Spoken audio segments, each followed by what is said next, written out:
Today, the regular season comes to an end as the Larks make the 2-hour trip down to Dodge City to take on the A's here at Cavalier Field.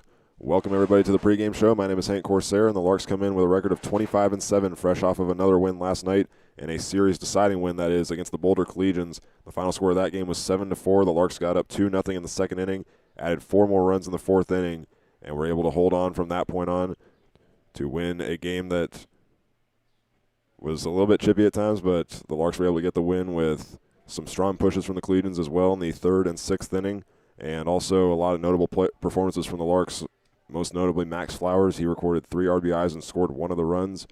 Also another player that was notable in that game was Tanner Norman, had 4 plate appearances and got on base all 4 times without recording a hit, continuing to show his plate discipline, and he also was the only Lark to score 2 runs. And Trent Baker, in his final game at Larks Park, pitched the first 5 innings and got 4 strikeouts.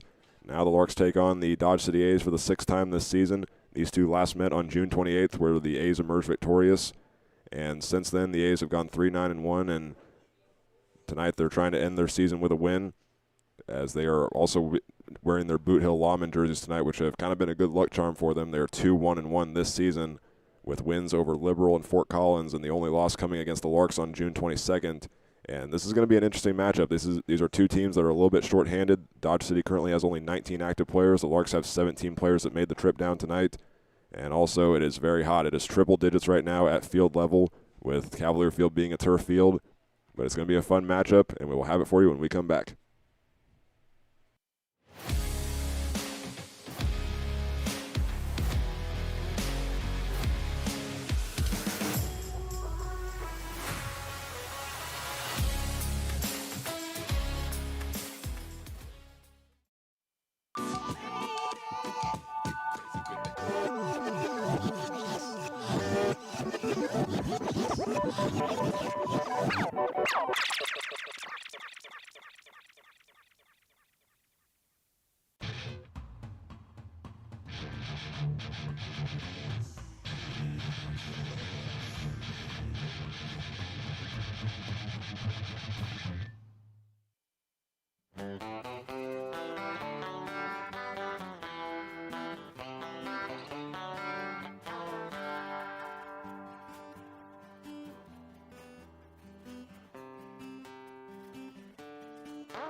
So join me down at the old ballpark. I'll be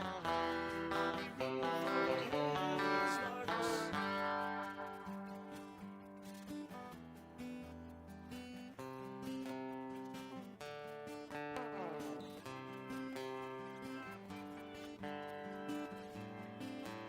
the Hayes Larks. Hayes Larks! Join me down at the old ballpark. I'll be rooting for the Hayes Larks.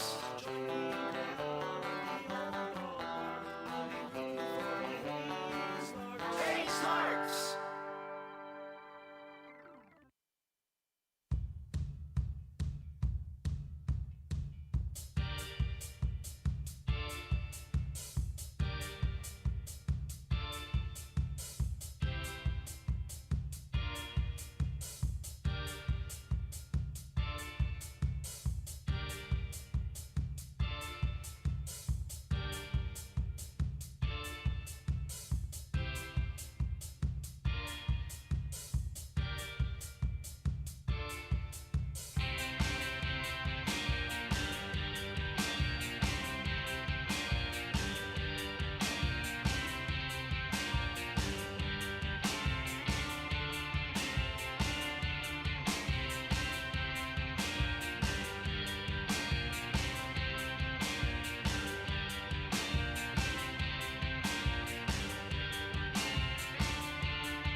Dodge City has taken the field wearing their Boot Hill Lawman jerseys, and we are about set for first pitch. This is the sixth matchup of the season between these two teams, and it is the second one in non-league play. The Larks won on June 21st, 12-7. They are undefeated in non-league games at 8-0, so they're going to try to make sure that it stays that way as they get set to face number 9, Nicholas Gonzalez, making his second start of the season for Dodge City or Boot Hill, whichever one you want to call them tonight. Leading off for the Larks is number 5, Max Flowers, who's actually wearing number 2 in tonight's game. He awaits the pitch from Nicholas Gonzalez, and it's on its way. That one will go to the outside, and the count is 1-0. First pitch comes at 7:05 p.m. 95 degrees at first pitch, 9-mile-per-hour winds coming out of the southeast, and the humidity makes it feel like 97. And Cavalier Field is just like Larks Park, a turf infield and a grass outfield. On the field level, it currently feels like 102. It's 1-1 to Max Flowers. One of the Larks' top batters last night against Boulder. 2 for 4, both of his hits being singles. He also finished with 3 RBIs. Here's the next pitch, and he swings and misses. That's strike 2. Here's the rest of the Larks order. Rainer Bean is the DH tonight, batting second. Hutch Russell's third. Sean Keenan will be fourth in the order. Brand Wilson returns as the catcher, batting fifth. Tabor Stokes is sixth. Batting seventh is Tanner Norman. And Ty Schmeidler, and a new player for the Larks, Tony Moore, who is only playing for this game, is batting ninth. The catcher puts his glove low. Here's the pitch. It goes off to the side, and it's 2-2.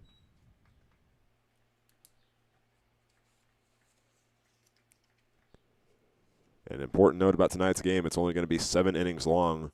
This was decided about an hour ago, since tonight's game is a non-league game.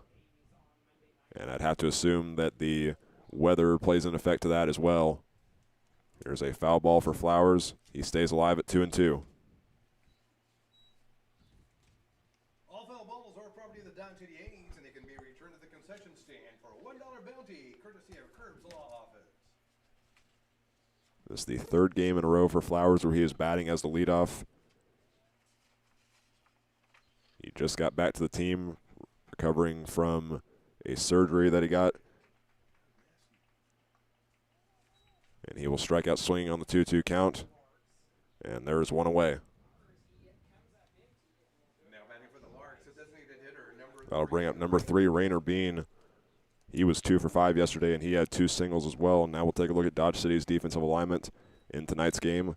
In the outfield from left to right is Paxton Huff, Yael Amador, and Alejandro Gomez. Catcher tonight is number 21, Isaiah Velasco. And here's the first pitch to Rainer Bean, and he hits a foul ball down the first base foul line. And the count begins 0-1.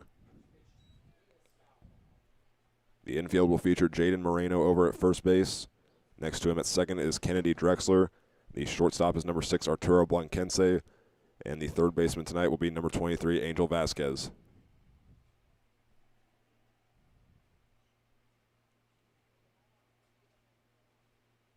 The pitch goes low, and that is a foul ball. So is this your final game? You guys have a postseason? No balls and 2 strikes to Rainer Bean against Nicholas Gonzalez. This is just his second start of the season. He's had 13 relief appearances. Or correction, he's had 14 relief appearances. He deals the first ball there to Bean. Gonzalez is a senior from McPherson College, originally from Wichita, Kansas, where he attended Wichita West. This is the 4th time in 6 games that he is facing the Larks, the first time with it being a start. He went 1 inning on June 22nd, 3 innings on the 26th, and then 4 more on the 28th. This is a half-hearted swing, and the catch is made by the third baseman, Vasquez.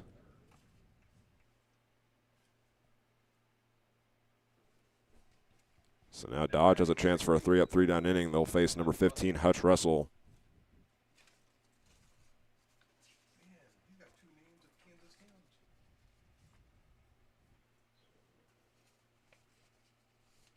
Russell, the sophomore out of Midwest City, Oklahoma. Scored 1 of the Larks' 7 runs last night. Now here's the pitch. and he hits a fly ball into right field, and this one's going to drop down and go all the way to the wall. Running after it is Gomez. Russell takes off for second base, and he will jog in safely, and the Larks get their first hit of the game with 2 outs on the board.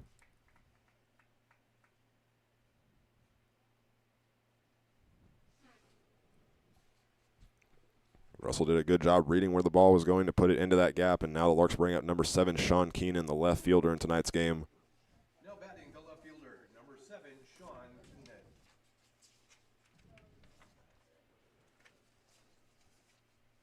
Keenan's playing in his 29th game as a batter tonight. He is tied as the leader with Rainer Bean, who just got out a moment ago.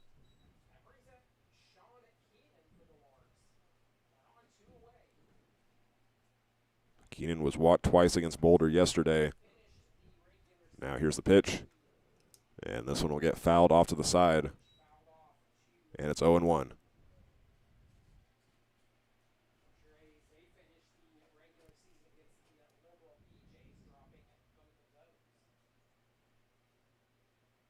Keenan trying to bring the runner from second home. The Larks have been very successful in non-league games. This is their 9th, and they're currently 8-0 with a lot of notable wins, one of them being against Dodge on June 21st, where the final score was 12-7, and they've gotten 2 run rules in their last 2 non-league games. They went down to Brent Gold Field and defeated Liberal 18-7 on July 13th. 4 days later, they faced Boulder and won 16-3 in a game that was 5 innings long, but 3 hours. 1 ball and 1 strike to Sean Keenan. Gonzalez gets set. And Keenan hits a fly ball deep into right field. Gomez won't even try to go get it. It is way out of here, and Sean Keenan gets his 7th home run of the summer.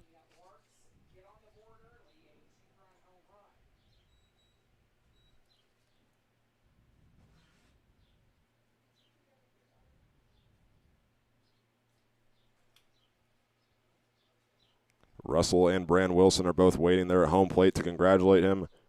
Keenan gets the Larks on the board first, and now Wilson will be the next batter. Now batting the catcher, number 32, Brand Wilson. Wilson is one of 3 new faces in the lineup tonight, along with Ty Schmeidler, who bats 8th, and the new Lark Tony Moore, who's batting 9th. The 1-1 goes inside, and Wilson will leave it there for ball 1.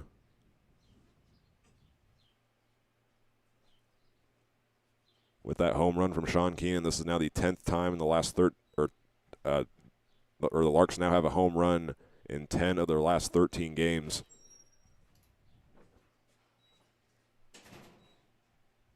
For the boot hill, gunfighters, they're going at the top of the second, and they just Wilson's playing close to home plate. The pitch from Gonzalez goes off to the side again, and it's now 3-0. they're going to do their big gunfight at boot hill. August 1st at noon. Gonzalez has pitched a team-high 44 2/3 innings after his senior season at McPherson College, where he pitched in 11 games. He goes low on the pitch, and that's 4 balls to Brand Wilson. He is now over at first base. Now batting the shortstop, number 6, Tabor Stokes. That brings up number 6, Tabor Stokes, back at shortstop tonight.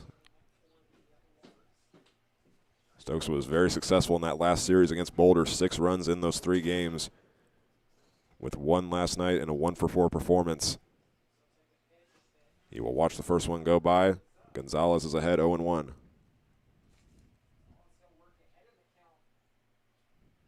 Tanner Norman will be up next, followed by Ty Schmeidler and Tony Moore.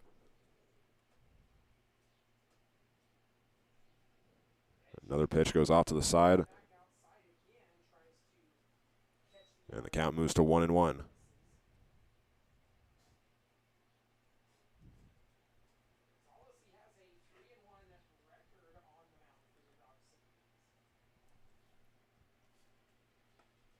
Another pitch here from Gonzalez. That one gets in the zone, and he has Stokes now down to his last strike. Stokes is one of a few Larks also that comes in on a hit streak. His is currently 8 games long. He extended it with a double last night, and he's also hit in 10 of his last 11.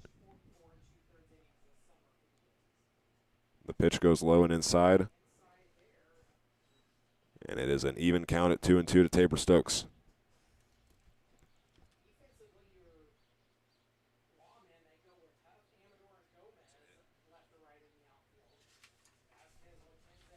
Short lead over at first base for Brand Wilson. Here's the 2-2. And there's a swing and a miss for the third out. So that will end the inning, but the Larks are on the board first. Hutch Russell got a double, and then on a 1-1 count, Sean Keenan hit a 2-run home run into right field that the right fielder Gomez didn't even try to run after. The Larks are on the board first, and the bottom of the first is up next.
The Larks have a 2-0 lead going into the bottom of the first inning thanks to Sean Keenan's 2-run home run. Now they'll try to shut the A's down with some pitching, and the starter tonight is number 4, Carson Lyles. This is his third start of the season, and he just started pretty recently. He was the starter for the first game against Boulder, where the Larks won 16-3. He deals a strike there to Velasco, the leadoff batter, and it's 0-1. Here's the rest of Dodge's order after Velasco. It's number 2, Kennedy Drexler, number 12, Jaden Moreno. The fourth batter is number 23, Angel Vasquez. There's a swing and a miss to make the count 0-2. The fifth batter is number 11, Yael Amador. The right fielder, Alejandro Gomez, bats 6th. Paxton Huff is 7th. The designated hitter, number 17, Jackson Phillips, will be the 8th batter. And rounding out the rest of the lineup is number 6, Arturo Blanquense. Lyles goes to the full windup, and it's a swing and a miss on the 0-2 count. There's the first out.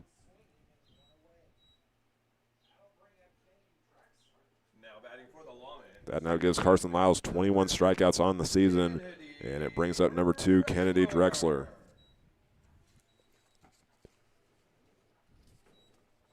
Drexler, a Division I player for the Dodge City A's, a sophomore from Southern, originally from New Iberia, Louisiana. And the first pitch misses the zone, starting the count off 1-0. The Larks will look like this in the field tonight. Sean Keenan's in left field. Next to him is Max Flowers, and then Ty Schmeidler's the right fielder. The catcher is number 32, Brand Wilson. A line drive goes into foul territory. 1 ball and 1 strike. The first baseman tonight for the Larks is Tanner Norman. Hutch Russell is over at second. Tabor Stokes is the shortstop. And Tony Moore is the third baseman. Lyles delivers the 1-1. That one curves, but is too far outside. And the count is now tied up. Drexler comes in with 3 straight games with a hit and run. His average is .246. And now on the 2-1, he'll hit this one, and it will go into right field, right in between Hutch Russell and Tanner Norman for the first hit of the game for the A's.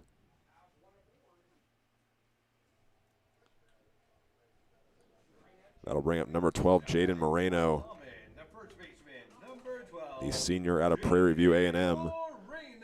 We talked about this before, that a lot of Dodge City's Division I players come from the SWAC because of their coaches. Jeremiah McCollum and Willem Allen are both assistants at Florida A&M. Moreno swings and misses, and it's 0-1.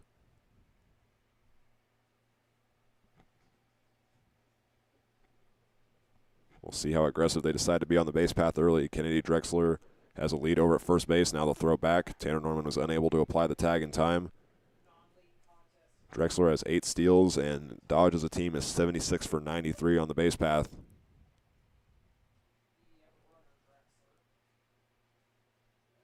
Lyles goes to the outside, another swing and a miss, and it's now 0-2.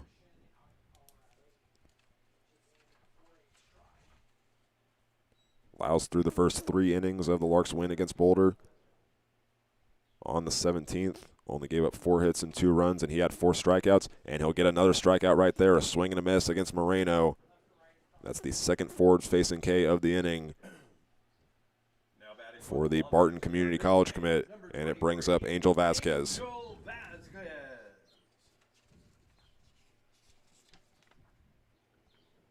Vasquez is a freshman at Dodge City Community College, so he plays right here on Cavalier Field.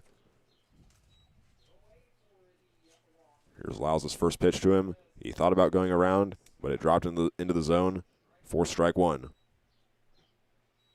This is a good experience for Lyles facing Vasquez, with both of these teams being in the same conference. Vasquez played and started in 55 games this season for the Conquistadors. And Lyles is making the move to Barton after a very successful high school career, which included a 27-6 career record, and now here's a steal attempt, and it is successful.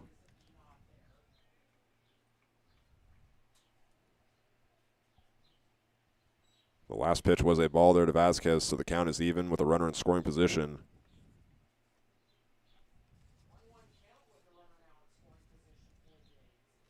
Lyles comes set. Wilson puts his glove low. Here's a swing and a miss. Now the count stands at 1-2.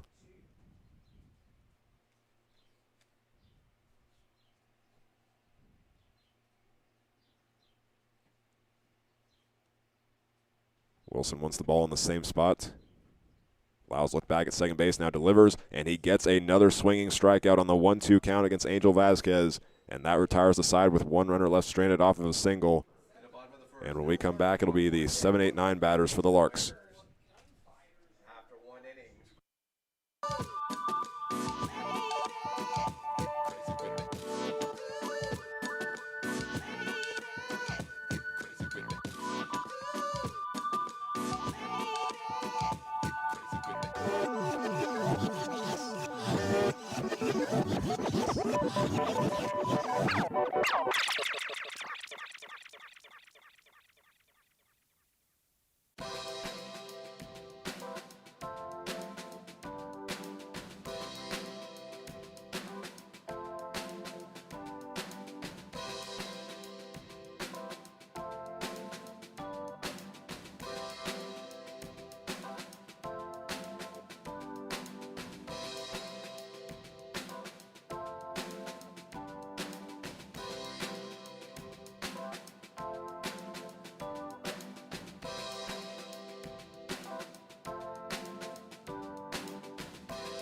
Whether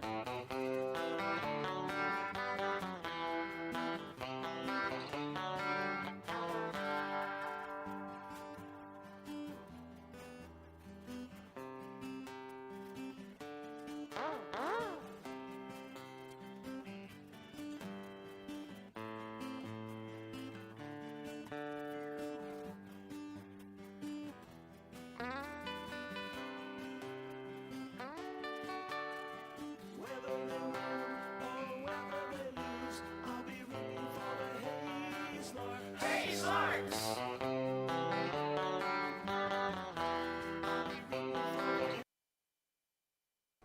We welcome you back to Cavalier Field in Dodge City, Kansas for the top of the second inning. Carson Lyles got off to a very good start on the mound, getting 3 strikeouts and only giving up 1 hit. And now the Larks are back to work with the bats to face number 9, Nicholas Gonzalez, in his second start with the A's, who are tonight known as the Boot Hill Lawmen as part of their partnership with the Boot Hill Museum. And the fans just got a performance there. We were playing it with the logos on the screen. It was the Boot Hill Gunfighters that do a little performance in between innings. And now it's time for the second inning. Tanner Norman leads things off. He'll be followed by Ty Schmeidler and Tony Moore. Norman got on base all 4 times in his plate appearances yesterday, 3 walks, and he was also hit by a pitch. He will lead the first one outside against Gonzalez, and it's 1-0.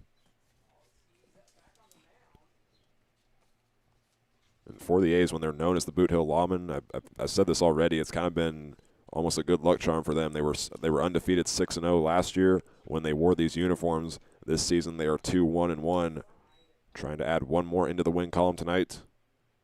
Tanner Norman faces a count that is now 2-0.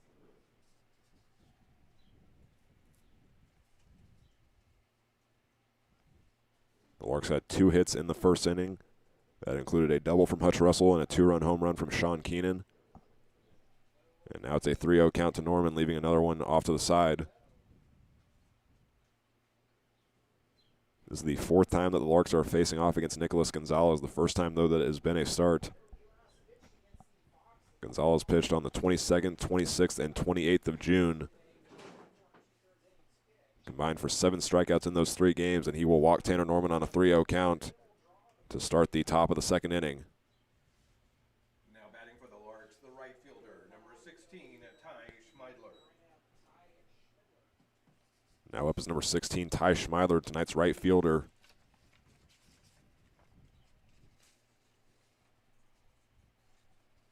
Schmeidler's again one of 3 new faces in the lineup tonight, along with Bran Wilson and Tony Moore, who's on deck.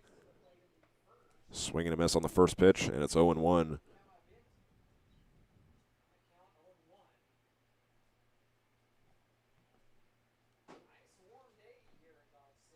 Norman has a short lead over at first base as Gonzalez gets set to deal the next pitch, and here it comes.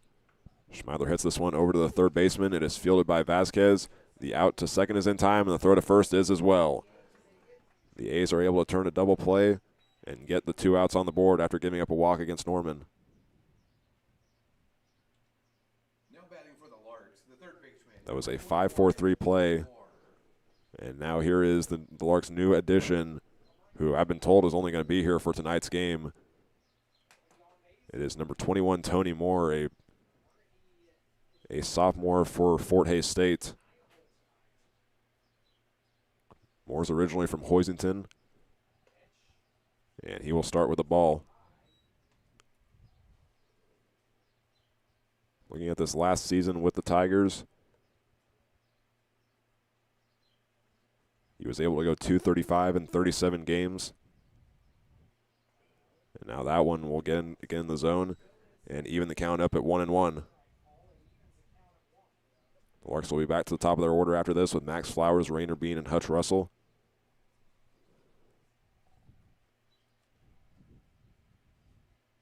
Here's the pitch, and this one goes low and inside for ball 2. Still a very warm game here at Cavalier Field. It's still 95 degrees like it was at first pitch. And because they're playing on a turf field, it's going to feel hotter down there. Moore fouls away on the 2-1 for the second strike. But despite the weather, there's still I'd say, a pretty good number of fans here for the A's in attendance for their final game of the season, and also some Larks fans closer to the first base side have made their way down to Dodge for the final regular season game. Here's the 2-2. That one misses the zone for the third ball. This is the first full count that the starting pitcher Nicholas Gonzalez has against the Larks. We'll see how Moore approaches it in his first game with the team. Gonzalez deals the payoff pitch, and Moore hits this one deep into left field. Running after it is Huff, and that one will be called foul. That would have been a crazy way to introduce yourself, but Tony Moore will now face a seventh pitch.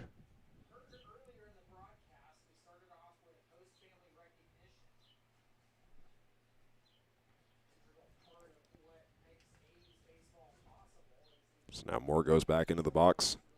Gonzalez is looking for his third strikeout of the game. He got one against Max Flowers and also Tabor Stokes in the first inning.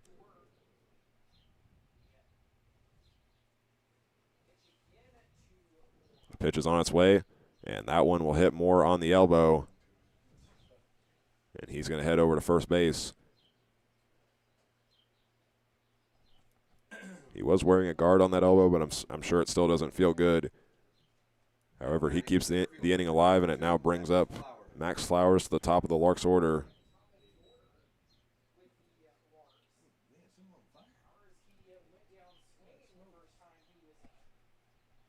Flowers faced a 2-2 count in his first appearance, and tonight he is wearing number 2 instead of his traditional number 5.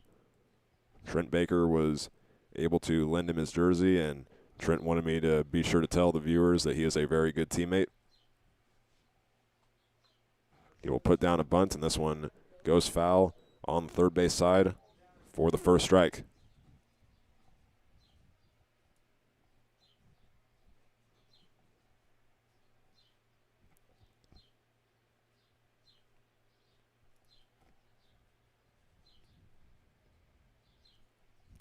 The first baseman Moreno is covering the bag as Moore has a short lead. He has stolen 9 bases in his career at Fort Hays in 2 seasons, and he got a big lead there at first. The throw went down there, but he is back in time.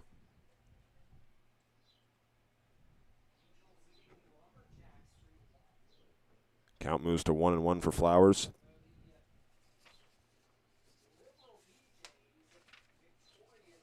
Had a 3 RBI performance for the Larks last night, as well as a run of his own.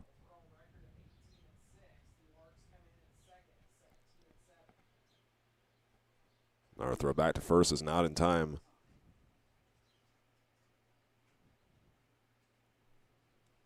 Flowers has gotten a hit in 4 of his last 5 games. 7 of his 27 have been in that stretch.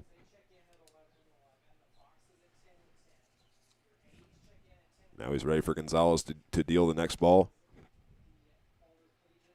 It's on its way, and Flowers pops this one up. It is the outfielders going after it, Huff and Amador. Amador gets there first, and he makes the catch and retires the side. The Larks had a total of 2 base runners on in this inning. They leave 1 stranded, and the score is still 2-0 going into the bottom half of the second.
It's time for the bottom of the second inning. The Larks are still ahead 2-0 against the A's in the regular season finale for both teams. And Carson Lyles is still pitching. In his third start of the season, he was able to get 3 strikeouts in the first inning. And now he faces the 5, 6, 7 batters, and the first one is number 11, Yael Amador. And he hits a hard ground ball. Fielding it is Tabor Stokes. A long throw over to first is in time, and that's out number 1. Norman was coming off the bag a little bit, making the catch, but he stays on just long enough. Coming up to the plate now is number 26, Alejandro Gomez, the right fielder. Alejandro Gomez. Gomez is a sophomore from Western Oklahoma State. Has 10 hits in 15 games.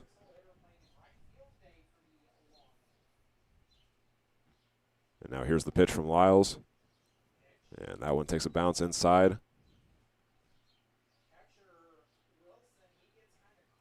The count is 1-0.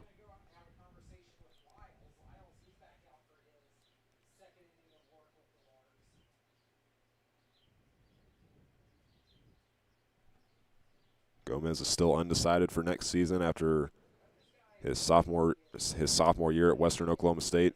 Played in 59 games across 2 seasons. 53 hits and 51 runs for him.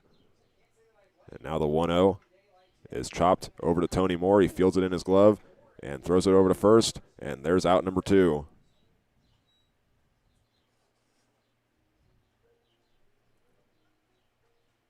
Now batting for Dodge City, the left fielder. So the left side of the Larks infield is showing what they can do here in the second inning. The A's now bring up number 13, Paxton Huff, the senior out of Plano, Texas.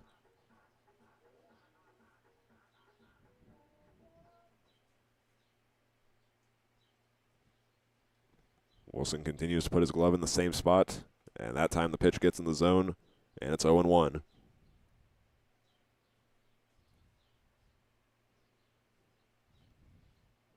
Larks infield playing a little bit further back for the next pitch, and it's now 1-1. Huff is a senior at Prairie View A&M in his second year with the A's. And now he's going to fall behind 1-2. This season he took a gap year, was last at Prairie View A&M in 2025, and is currently still in the transfer portal. Now he swings and misses on the 1-2, and there is the 4th K of the game for Carson Lyles, retiring the side and getting the Larks back to work with the bats. In the top of the 3rd, they will have Rainer Bean, Hutch Russell, and Sean Keenan.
Nicholas Gonzalez returns to the mound to face the Larks in the top of the third inning.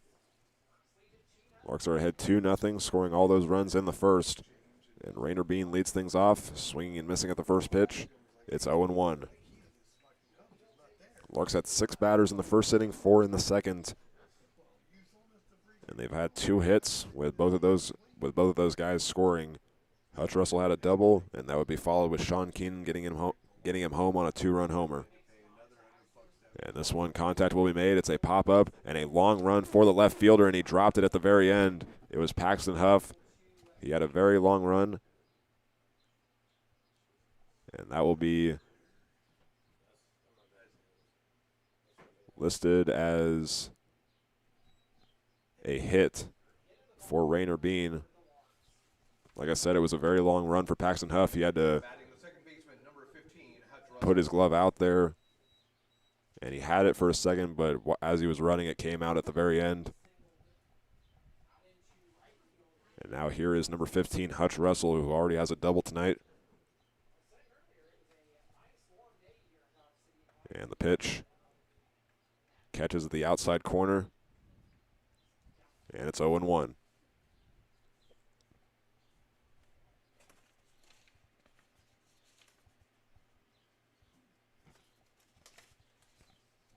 With the double earlier, Russell now has a hit in 13 of his 16 games.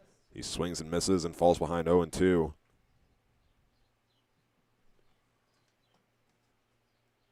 He got on base once yesterday through a walk and was able to score on that trip. He also recorded an RBI later in the game.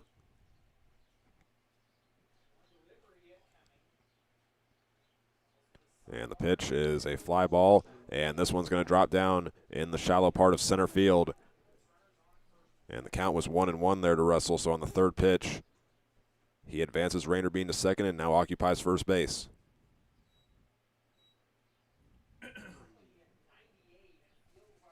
Now up to bat is Sean Keenan, who already has a home run tonight. It was on a 1-1 count. He drilled it out into right field, which here at Cavalier Field sets at 330 feet.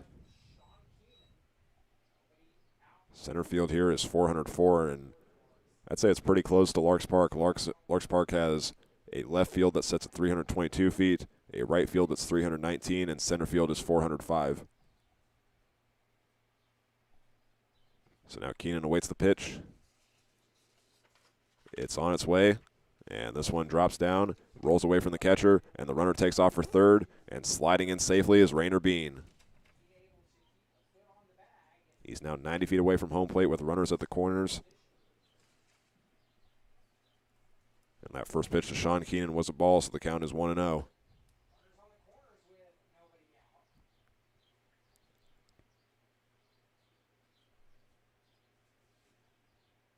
It'll be Brand Wilson and Tabor Stokes up next. Both runners have leads. Here's the pitch, and this one off to the side is ball 2.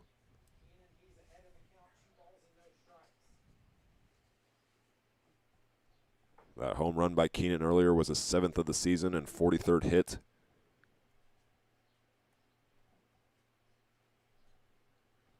He now waits the next pitch as he holds his bat up. Gonzalez delivers it, and this will be fouled out of play.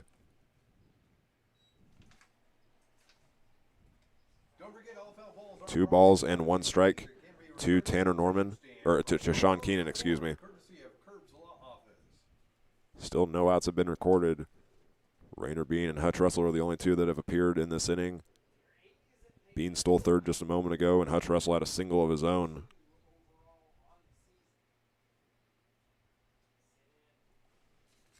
The catcher centers the glove. Keenan will leave another one out of the zone. 3 balls and 1 strike.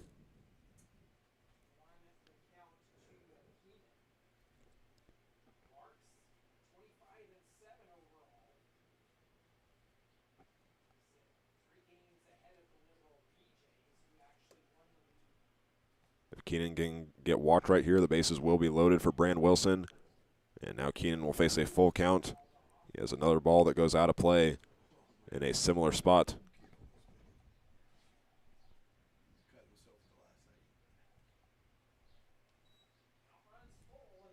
So far tonight for Nicholas Gonzalez, he's recorded 2 strikeouts. Both of those were in the first inning. He was able to get some help from his fielders in the second inning with a 5-4-3 double play and a center field flyout.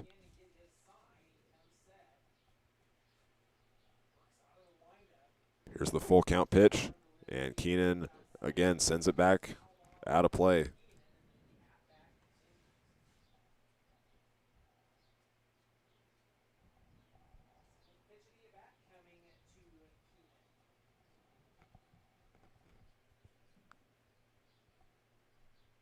This will be pitch number 7 right here to Sean Keenan. Trying to get his 44th hit of the season. He is still the Larks leader in that category along with RBIs and runs. And the pitch misses. That is ball 4.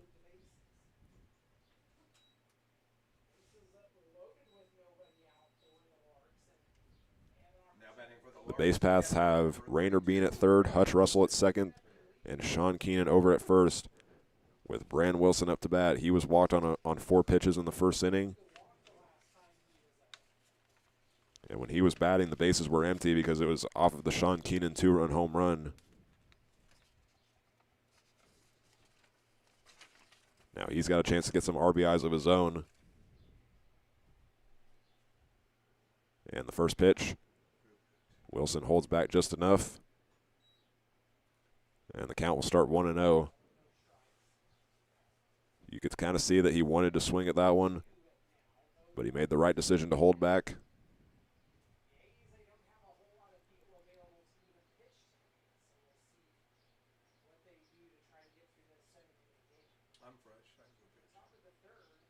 The catcher puts his glove low. Here's the pitch to Wilson.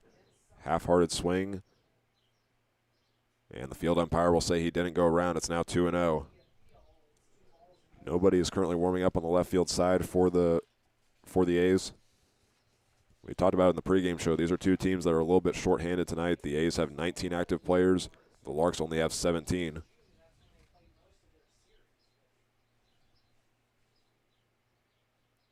Here's the 2-0 to Wilson.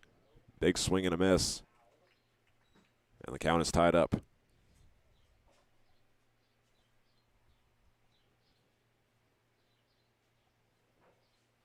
Wilson has an advantage if he can drop it into that gap between the left fielder and center fielder.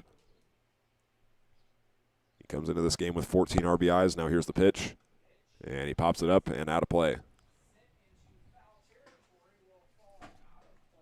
It lands behind the Larks dugout on the first base side.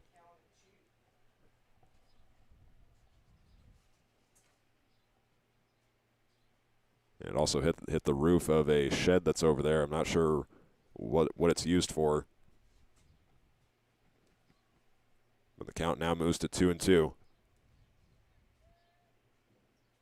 Still no outs. Rainer Bean and Hutch Russell both singled. They are the lead runners. Sean Keenan walked on a 7-pitch full count a moment ago. Now here's a pop fly into right field. And getting it on the run is Gomez. He makes the catch and will throw it to home plate. And Rainer Bean will score without having to slide, and the Larks lead at 3-0 off of the Bran Wilson sacrifice fly.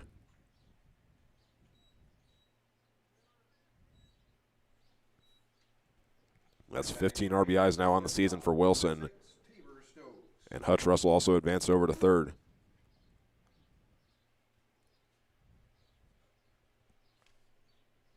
Tabor Stokes is now out to bat. Still with just 1 out. And the first pitch to him catches the inside corner for strike 1. Stokes struck out in the first inning on a 2-2 count.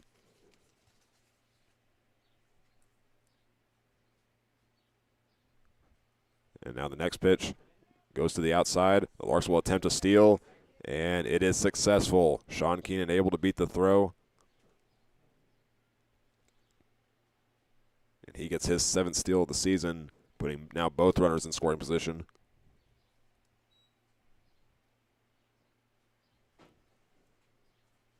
The count is even at 1-1 to Stokes.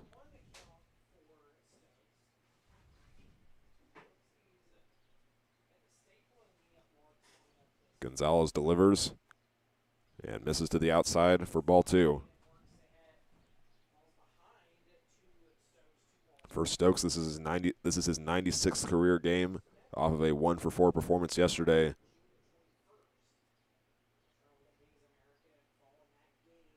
He has a .326 average in 25 games this season. Now here's the 2-1, and he grounds this one over to the second baseman. That is Drexler, and he bobbles it for a second, and now Stokes will get thrown out at first, but he drives in a run. That is Hutch Russell scoring from third.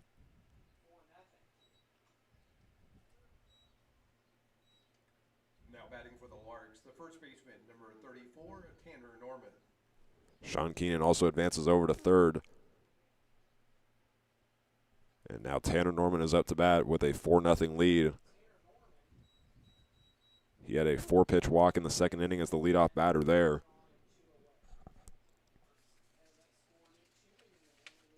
And when you add in the walk for tonight, Tanner Norman has now been walked 12 times in the last 6 games.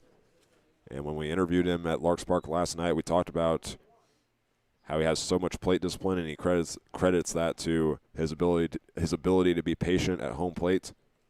And it's working so far tonight, but right now the count is 0-1. Here's Gonzalez's next pitch. And that one goes to the opposite batter's box for a 1-1 count.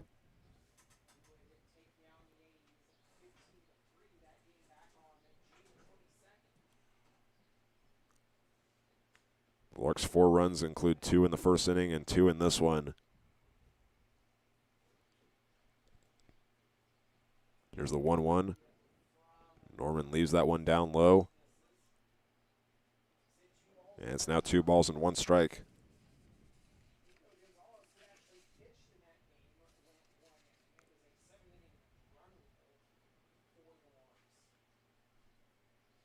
We'll see what Norman does right here. The next pitch is on its way.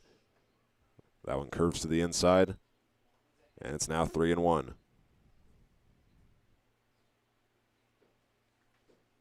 Norman comes into this game with a .459 on base percentage. His batting average is only .241. He has been walked a team high 33 times when you add in the one that he has already tonight. And he will now face a full count.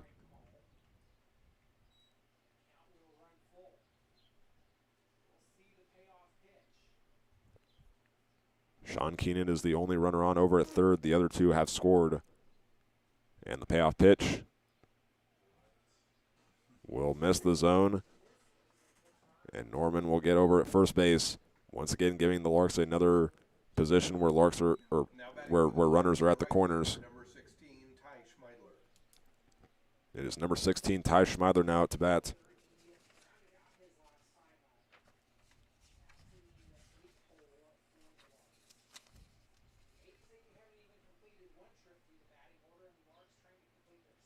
This is Schmeidler's second appearance at the plate. This is his 8th game in the batting order, along with 8 games where he's played as a pitcher. And he will hit this one, and it'll drop over the head of Blankense and into left field, and he will score Sean Keenan and move Tanner Norman over to second base. Schmeidler now has 10 RBIs on the season, and he extends the Larks' lead to 5-0.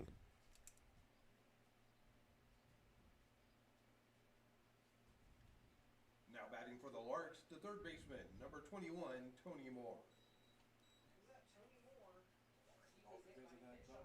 That'll bring up number 21, Tony Moore.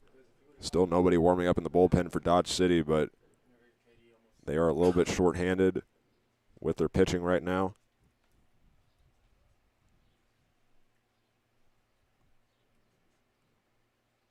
But now Tony Moore will make his second appearance at the plate. His first one resulted in a hit by a pitch on a full count.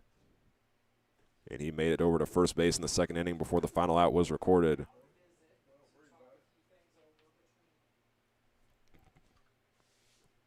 And now there's a mound meeting here for the A's. It's between Velasco and Gonzalez.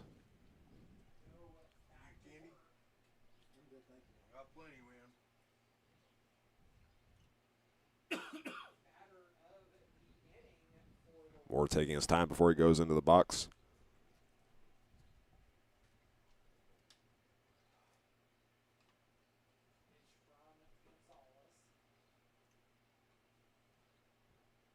Gonzalez delivers the first pitch to Moore, goes off to the side, and it's 1-0.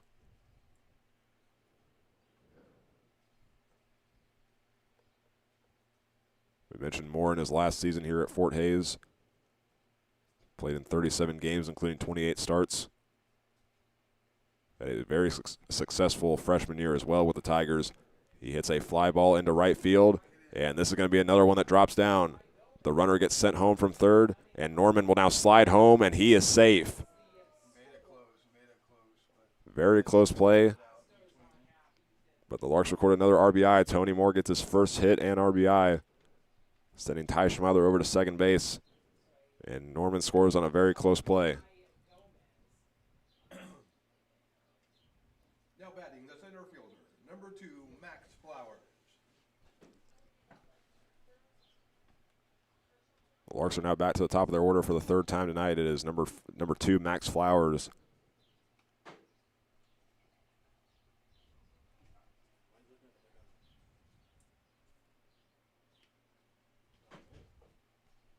The Larks lead is 6-0 here in the third inning. Yeah. Hard to throw the ball if you don't have a catcher. There he comes. And now they're giving some time for the catcher, Isaiah Velasco, to go back out.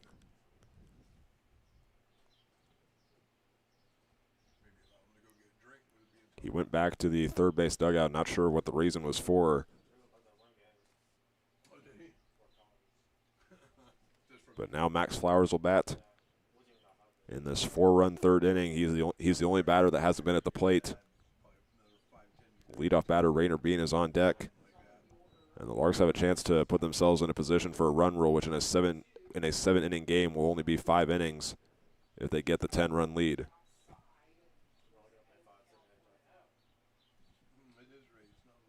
One ball and no strike to Flowers.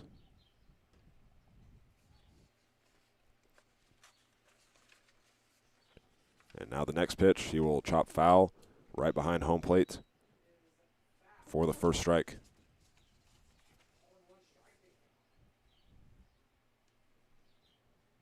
Flowers is trying to get on base for the first time tonight. And Flowers has been one of the Larks' one of the most reliable base runners with 22 steals and 31 runs. And now the 1-1 misses upstairs, and it ties the count up. Ty Schmeiler's over at second base. Tony Moore's at first. Both of those two recorded RBI singles. The 4 runners that have scored this inning are Rainer Bean, Hutch Russell, Sean Keenan, and Tanner Norman.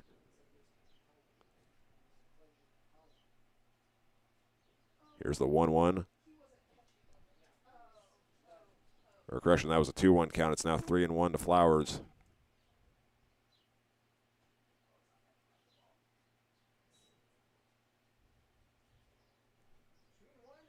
Gonzalez looking for the last out. This is the 9th batter that he's facing in the inning.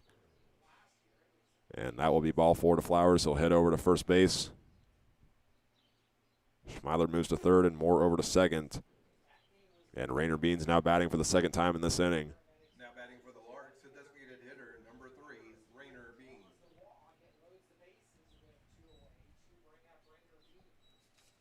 Rainer Bean this season for the Larks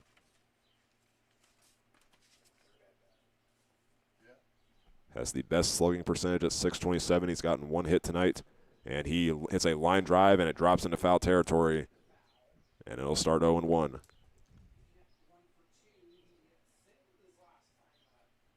The Larks have already had 1 home run tonight coming from Sean Keenan in the first inning. They'll look for another one right here to get those 3 runners home and get another grand slam. And if the Larks can hit a home run here, it'll be their 11th game with multiple home runs. That is a foul ball there for Bean. He's now down 0-2.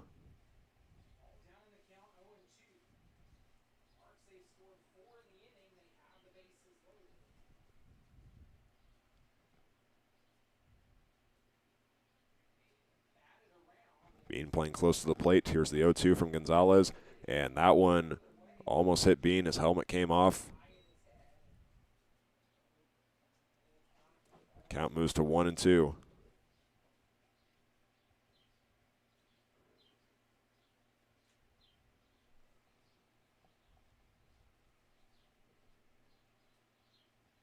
The pitch goes to the outside.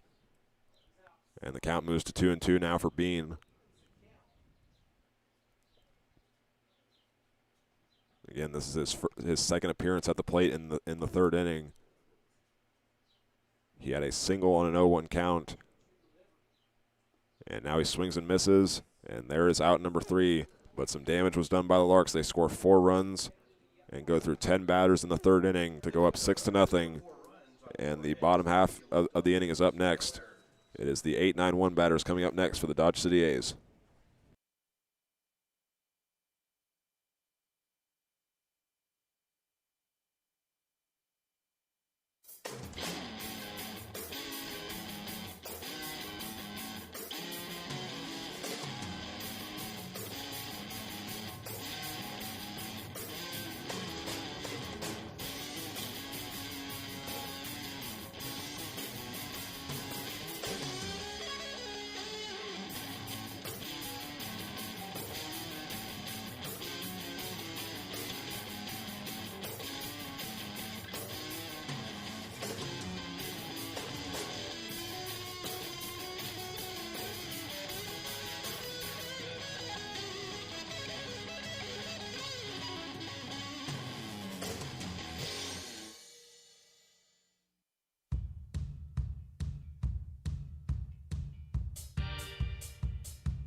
The Larks record 4 runs on 4 hits and lead the bases loaded in the top half of the third to go up 6-0. And Carson Lyles is still pitching, facing the 8-9-1 batters. The first one is the DH, Jackson Phillips, wearing number 17. And he swings and misses again. He's now down 0-2. Phillips is a sophomore from Seward County Community College, originally from Parker, Colorado. So he plays where the Liberal BJs play and is from the town where the Game Day Angels are from. He now works to a 1-2 count against Lyles. He has 4 strikeouts so far tonight.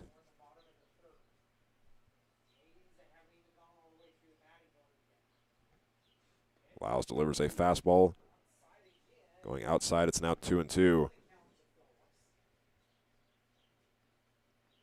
Phillips is listed as a first baseman for the A's, playing in the DH spot tonight. On Seward County's roster, he's also listed as a left-handed pitcher, and he fouls this one on the first base side. And he will now await pitch number 6.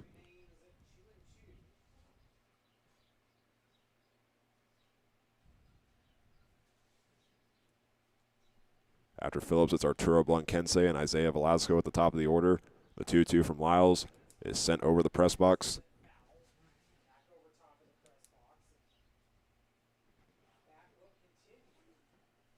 And now the next pitch will be number 7 to Phillips, playing in his 19th game of the season. Lyles deals the 2-2. The curveball just missed the zone up high. Lyles tried to drop it in, but will now get a full count. And here comes the payoff pitch. And the fastball is hit over to Hutch Russell, and he will run over to Tanner Norman, give him a toss, and that is out number 1.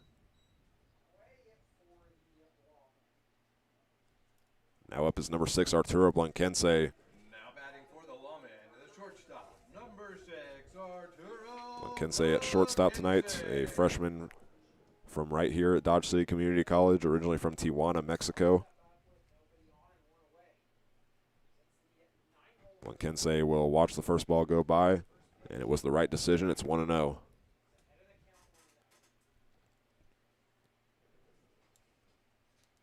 Blanquense's played in this is his 27th game with the A's, swings and misses, and now moves to 1-1. In those previous 26 games, he's recorded 15 hits, 20 RBIs, and 17 runs. It's been a very impressive showing for him because he did not play this last season for the Conquistadors due to an injury. And now he pops up on the 1-1 count, and it leaves the field of play.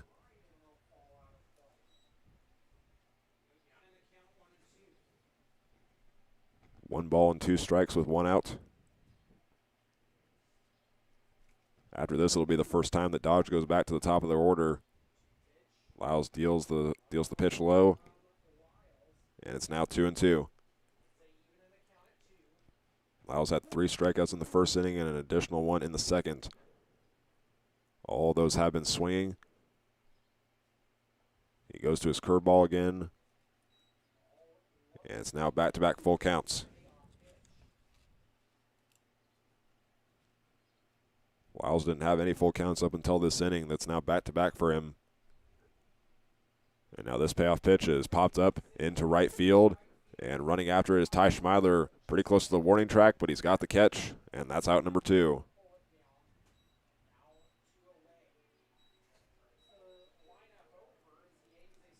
So returns the A's to the top of their order for the first time tonight. It's number 21, Isaiah Velasco, who was also the first strikeout victim against Lyles. Velasco is one of the most experienced players on this A's team, a graduate player from Central Michigan.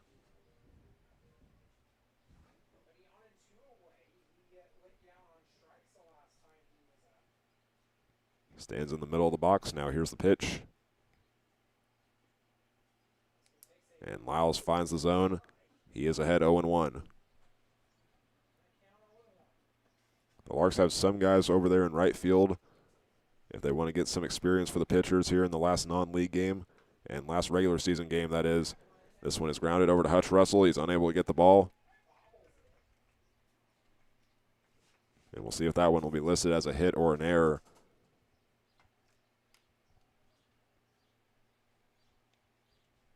They'll bring up Kennedy Drexler next, and it will be officially ruled as a hit. Now batting for Dodge City, second baseman, number 2, Kennedy Drexler. It's the second baseman, Kennedy Drexler, wearing number 2 in the 2 spot.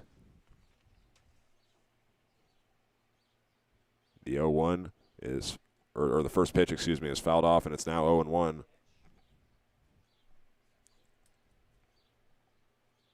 Drexler had a single and a 2-1 count in the first inning, made it over to second on a steal. 2 outs would follow after that. And now Lyles' next pitch to him hits him on the side. And that will put him over at first base.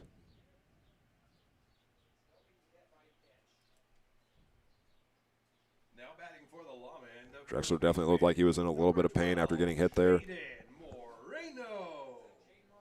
But he is on the base path after 2 outs to start the inning.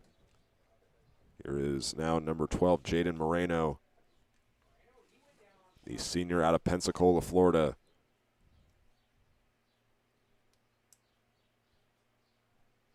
And his first pitch gets in the zone, and Lyles is ahead with a strike.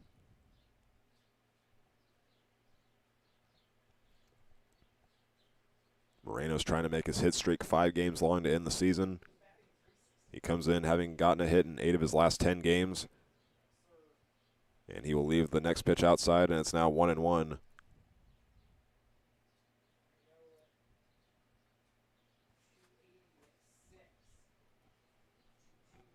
Moreno's also another player for the A's that is currently in the transfer portal, having last played at Prairie View A&M. He has dealt a ball, and it's now 2-1. Moreno had a .293 career average in 47 games with the Panthers, and also has experience playing at the JUCO level for Bishop State.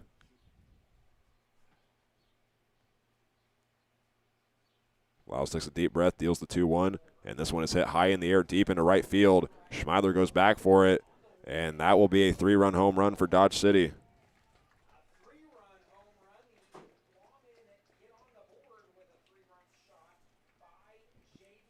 So Jaden Moreno does extend the hit streak, and he also gets his 3rd home run of the season.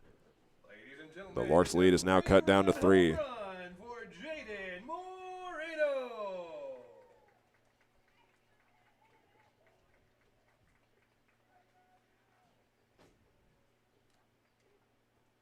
Now batting for the lawman, the third Next up is number 23, Angel Vasquez. Vasquez.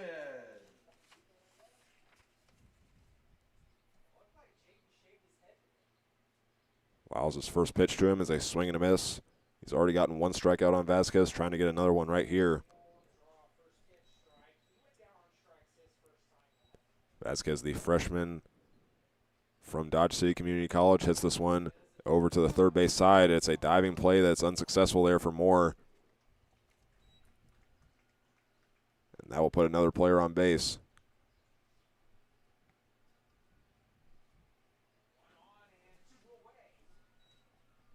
Next up is number 11, Yael Amador. And now the Larks do have somebody currently warming up. It looks like it's number 22, Justin Pinardo. Warming up, throwing the ball to Dylan Hazelhorst over in right field. There's also some other players standing behind the fence that we could see tonight. And here's a pop-up. And it goes into right field. And going after it is Hutch Russell. Schmeiler was going there as well. And Russell's the one that makes the catch and ends the inning. But the A's are finally on the board. They get 3 runs, all from a home run by Jaden Moreno. And they are within 3 against the Larks going into the top of the 4th.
We are halfway through tonight's contest, going into the top of the 4th inning. The score is 6-3.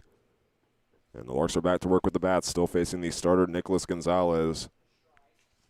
He is facing Hutch Russell, then Sean Keenan and Bran Wilson. It was a very eventful 3rd inning for both teams. 4 runs from the Larks and 3 more from the A's off of their first home run, which came from Jaden Moreno. Now Hutch Russell moves to an 0-2 count.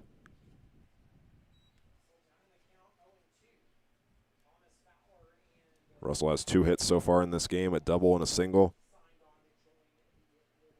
And he is one of 2 Larks tonight that has scored multiple runs, along with Sean Keenan, who's on deck. And the next pitch goes outside. And the catcher, Velasco, falls on his back, trying to get it. And it's now 1-2.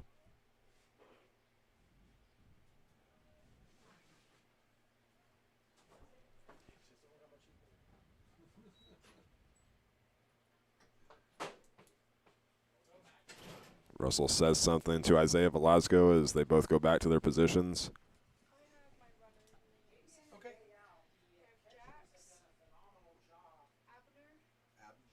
Now the catcher puts his glove on the outside. Here's the pitch. And that one misses high in the zone. It is now tied up.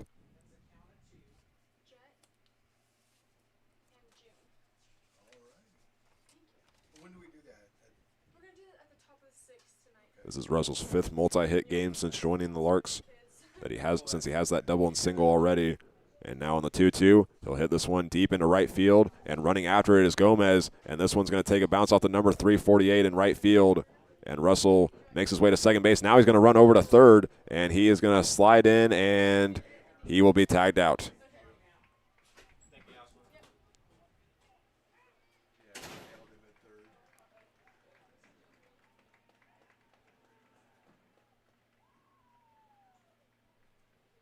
With that first out, it brings up Sean Keenan. And if Russell would have been successful on that attempt there to go to third, he would have been a home run away from hitting the cycle tonight because he had a double in the first inning and a single in the third. But now it's 2 doubles, and it brings up Sean Keenan, the other Lark that has 2 runs tonight. Keenan's were a 2-run home run in the first inning, and then a walk where he was brought home later on in the third.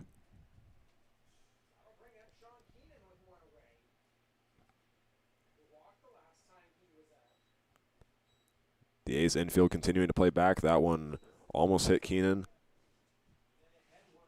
And the count is 1-0.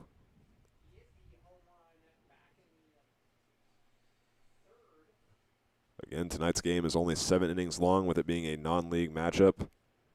Larks trying to add one more win to their regular season schedule before going down to Wichita for the NBC World Series. Keenan's ahead with 2 balls in the count.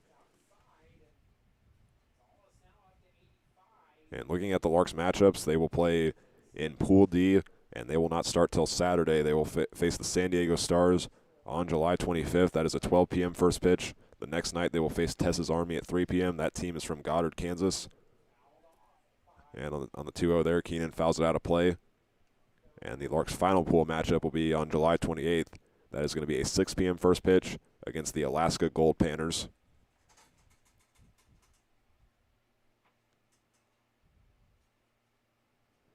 It'll be interesting to see how the Larks do in those matchups. It's 2-1 with 1 out here to Keenan. The Larks saw one of those teams last year. And Texas Army is a new team, and then Alaska got a bye in their pool last year and then got eliminated in the quarterfinals. But the Larks faced the San Diego Stars in the quarterfinals last year and won by what I believe was a final score of 10-4, if I'm remembering it correctly.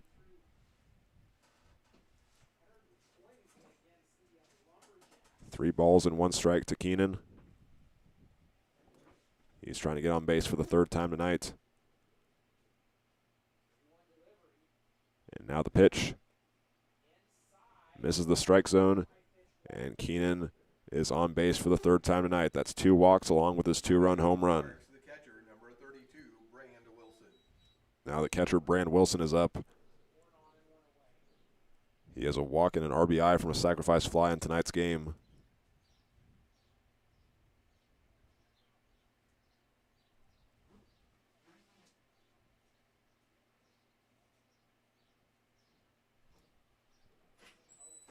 Keenan has a lead over at first base. He's already recorded 1 steal. Wilson will lead the first ball, starting the count 1-0.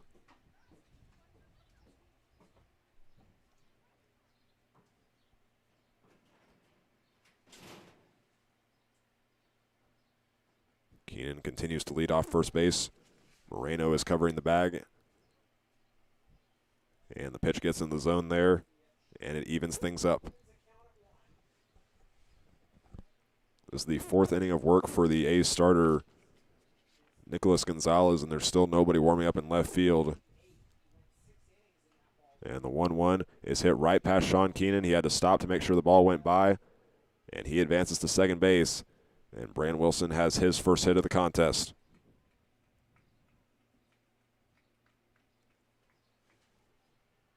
That takes us now to number 6, Tabor Stokes. He already has 1 RBI tonight, working with that runner at second base. His first run was scored on a ground out that brought home one of the Larks' first 3 runs. He brought home Hutch Russell. Now he gets set to face Gonzalez for the 3rd time tonight. The The 1-1 is the first pitch is popped up into into center field, excuse me. And Amador makes the catch, and the runners will stay put. There's now 2 away, and Tanner Norman makes his third plate appearance. Now batting for the Larks, first baseman number 34, Tanner Norman.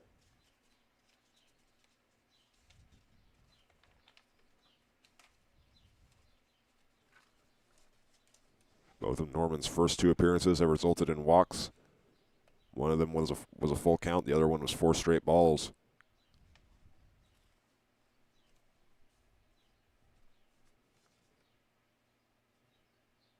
Here comes the pitch. And Norman gets ahead 1-0.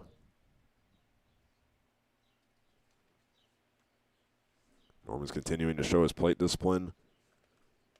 He's walked twice tonight, came into this game with 11 walks in his previous 5. It's now 13 in his last 6.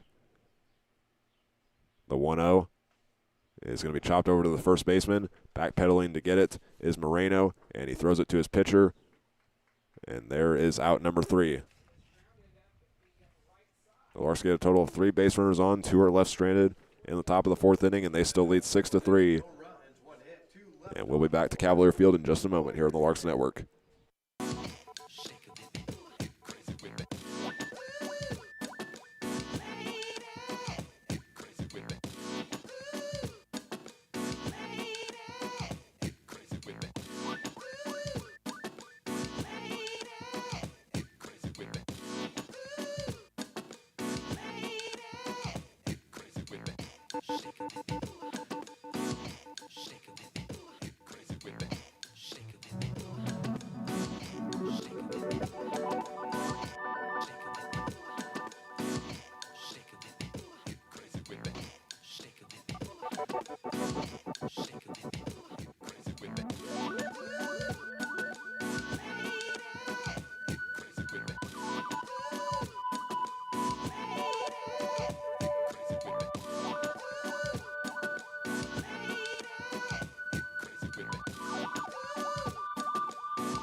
Carson Lyles is back for a 4th inning of work. The Larks are still ahead by 3 in the regular season finale for both teams. Lyles' first pitch of the inning is going to go to Alejandro Gomez, and he hits a line drive into left field, and running up on it, making a diving play. It was unsuccessful, but Keenan gets to it, and it'll be just a single for Gomez, recording the 5th hit of the game for the A's. Now batting for the Lawmen, the left fielder, number 13. It takes us now to number 13, Paxton Huff. He is one of the 4 batters that Lyles has struck out tonight. He is still in the game, but warming up in right field now is Justin Piñardo. And the foul ball makes the count now 0-1.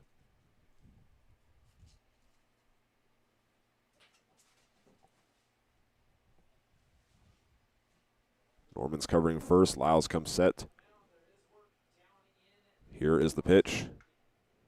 And this one will go foul down the third base line, making it 0-2.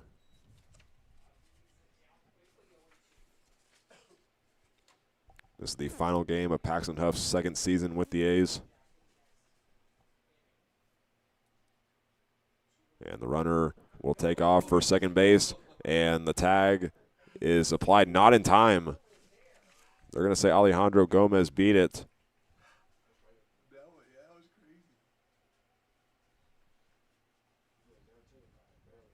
It took a sec for Lyles to turn around and get the throw there. Still a close play nonetheless. But now the A's put a runner in scoring position. They are fresh off of a 3-run third inning. And the count now moves to 1-2 for Paxton Huff.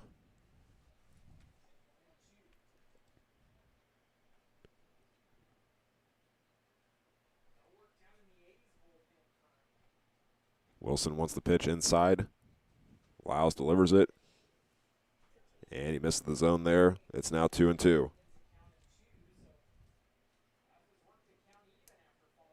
Huff, the senior from Prairie View A&M,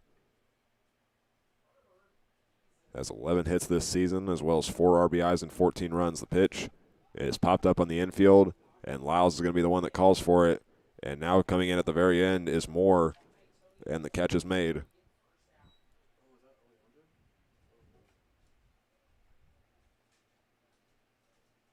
That first out now brings up number 17, Jackson Phillips, the sophomore out of Seward County Community College. Phillips saw an 8-pitch at-bat in his first appearance, which was actually in the previous inning. It was a ground out on a 4-3 play, and he was the leadoff batter. Now here's the pitch, and he swings and misses. No balls and 1 strike. For Phillips, he has 14 hits in his 18 games. Most notably, he had a 4-game hit streak that lasted from June 10th all the way to the 20th. And now Lyles goes to the fastball. Unable to get it in there. It's now 1-1.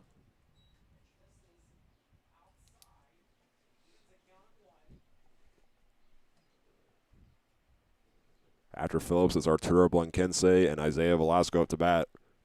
The pitch is fouled off. It's now 1-2.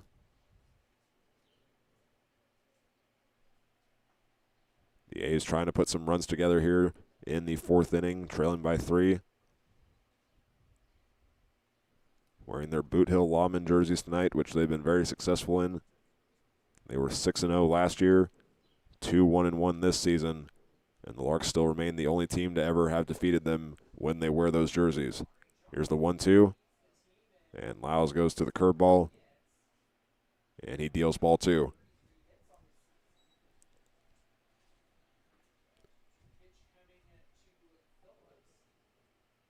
The runner at second has a lead. That is Gomez. He's already recorded 1 steal on his current trip on the base path, and now this one's popped up, and Hutch Russell will stand in the outfield grass waving off everybody, and he's got the catch for out number 2.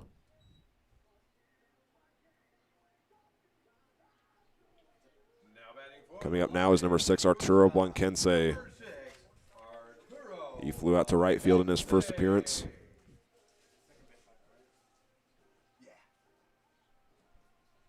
And now Lyles looking for 1 more out. This very likely could be his last inning, as the Larks try to get some experience for some of the guys that are warming up right now.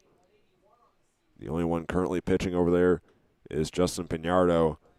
And this one's hit over to Tabor Stokes, and on the run he makes the throw to Tanner Norman, who was able to collect it at the very end and get out number 3, and that ends the inning. 1 runner's left stranded, and the Larks still lead by 3 going into the top of the 5th inning.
Ty Schmeidler will lead off the top of the 5th inning. The Larks are ahead 6-3 in this 7-inning game, which is the regular season finale. It is Tony Moore and Max Flowers up next, and the Larks are still facing the starter for the A's, Nicholas Gonzalez, and he deals a strike on the first pitch of the inning, making it 0-1 against Schmeidler. There's still nobody warming up for the A's. We mentioned that they have a very limited number of players still on their roster going into this last game for them. They have 19 players listed, and on Game Changer they got a total of 28, but 9 of them don't have numbers, those being guys that have left. And now here on the 1-1, it's now going to be 2-1 Schmeidler. He got his first hit in the prior inning. It was an RBI or in his previous appearance, excuse me, which was in the 3rd inning, and it was an RBI single. Here's the 2-1. That one goes low and inside for a ball. And Schmeidler looks to get on for the 2nd time tonight.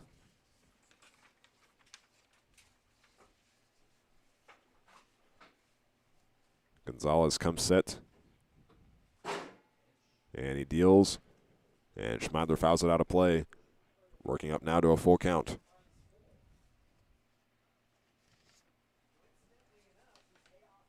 This will be a 5th inning of work for Nicholas Gonzalez, who averages only around 3 innings per appearance. He had 4 innings against the Larks on June 28th, where he only gave up 2 hits, didn't give up any runs, and had 4 strikeouts. And he gets a strikeout right there against Ty Schmeidler, who swings and misses for out number 1. So now for the 3rd time tonight, that brings up number 21, Tony Moore, the Fort Hays State Tiger and Hoisington, Kansas native, who is in his 1st and only game with the team. He was added because the Larks, just like the A's, have a limited number of players right now. They had 17 that made the trip down here. But the Larks are going to get some new players for the NBC World Series as they try to make a run against some very tough competition. Moore will start with a 1-0 count in his 3rd appearance. We'll take a look at some of the players that the Larks have added for the World Series. They've added a couple pitchers, and they've also added an outfielder who plays at the Division I level for Oral Roberts. That is Owen Coyle. And now here on the 1-0 count, Moore pops it up into right field. Running up and making the catch is Gomez, and there's now 2 away.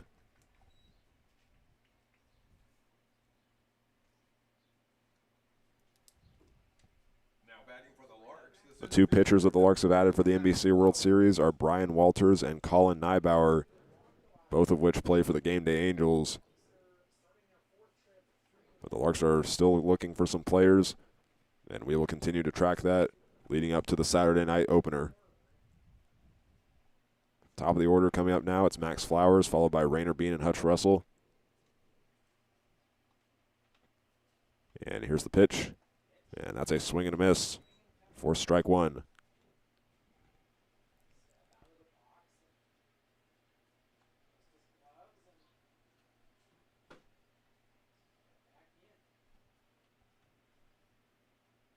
Gonzalez has not gone 3 up, 3 down tonight. The fewest number of batters that he's faced has been 4, which was in the 2nd inning. It's now 1-1 to Flowers after a ball on that last pitch.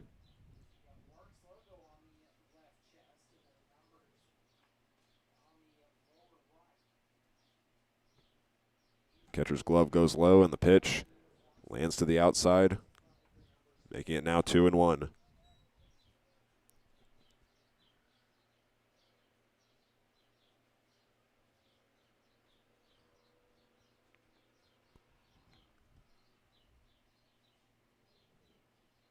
Gonzalez goes to his curveball that time, and he works to a 3-1 count.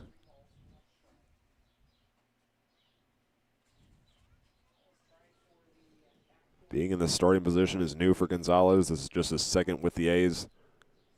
And he made 11 appearances as a relief pitcher for McPherson College this last season. And he also had a save in there as well. He will walk Flowers on the 3-1 count and will now face Rainer Bean. Now batting for the Larks, a designated hitter, number The 3. Larks avoid a 3-up, 3-down inning here in the top of the 5th. The Larks have scored all 6 of their runs in the first 3 innings. That was 2 in the first and 4 in the third.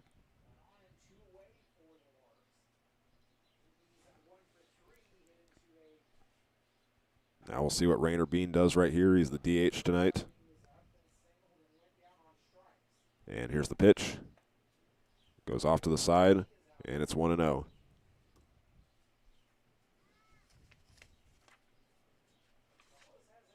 Bean batted third last night. He was also the DH in that game. Before that, he played the first 2 games against Boulder as the third baseman. There's a ball, and this one is a throw down to second base, and it's a successful steal for Max Flowers. He didn't even need to slide in, but it did look like he almost came off the base at the very end. Either way, he has his first steal of the game. And for him, that is his 23rd of the season. No. I work for 1-1 is the count. And here's the pitch. And this one is hit right between the third baseman and shortstop. Ben Tinius will send Max Flowers home, and he will beat the throw flying in. And he has the Larks back on the scoreboard. It's now 7-3.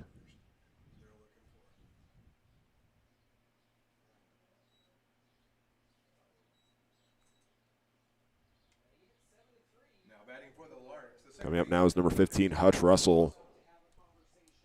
And there's going to be a meeting now for the A's. Velasco is the catcher meeting with Gonzalez. And there still has not yet been a pitcher warming up in the bullpen. We'll take a look and see how many pitchers are on the A's roster.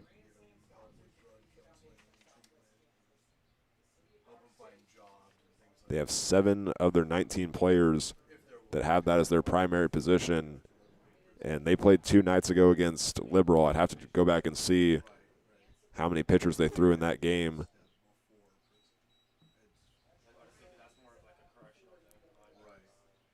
So now Hutch Russell up with 2 outs, and he pops this one way up in the air, and it is going to go way out of play. 0-1 with 2 outs.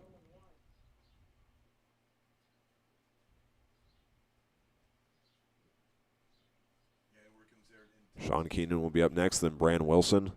all up in their business about curfews and things like that. And we'll go and check their houses and check their cars and follow up their employers. Rainer Bean playing close to the first base bag, and Gonzalez looks back over, and he keeps him in place. And now for the first time tonight, Dodge City will send somebody over into their left field bullpen. That is number 18, Stefan Vegetti. He pitched in the last game against Liberal 2 nights ago where the A's lost 12-1. And now the 0-1 as they pop up. Running after it is the third baseman, and it was a long run that he was unable to get to. It is Vasquez, and it's now 0-2 to Russell.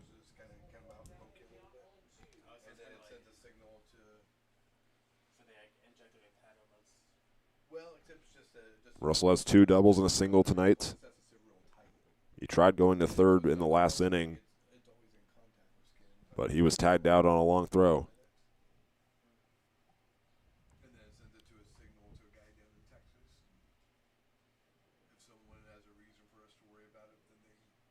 Here's the 0-2. The runner takes off for second base, and sliding in safely is Rainer Bean.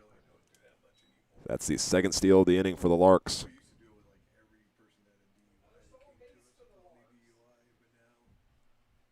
And the count now moves to 1-2 for Russell.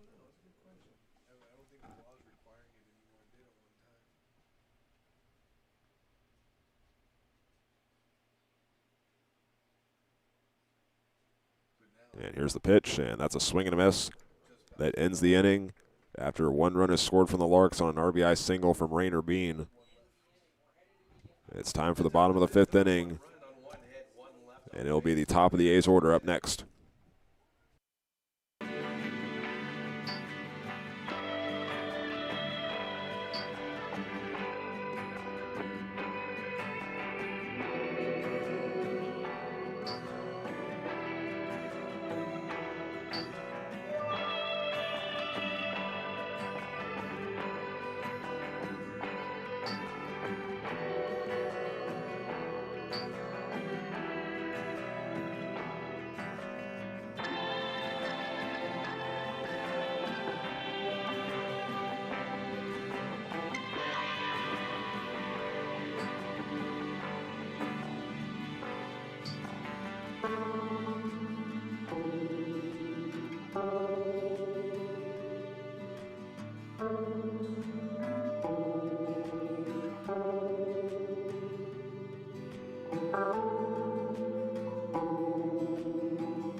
The Larks have a new pitcher going into the bottom of the 5th inning to face the top of the order. Replacing Carson Lyles is number 22, Justin Piñardo. It was another 4-strikeout performance tonight for Carson Lyles in 4 innings, holding the A's to 5 hits and 3 runs. And now we'll see what Justin Piñardo does. He is facing Isaiah Velasco, and he will start with a 1-0 count.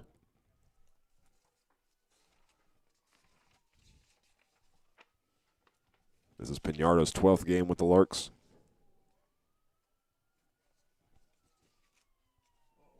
And right now there is a couple other pitchers warming up over in right field. Doesn't look like much is going on. There is a strike, making it now 1-1 to Velasco. Piñardo's last 6 appearances have all been for just 1 inning or less. So more than likely the Larks will pitch him for as long as possible, trying to save some arms before going to Wichita. And this one is hit foul, and it's almost fielded by Keith Harper with his bare hand. Just barely missed it. It's now 1-2.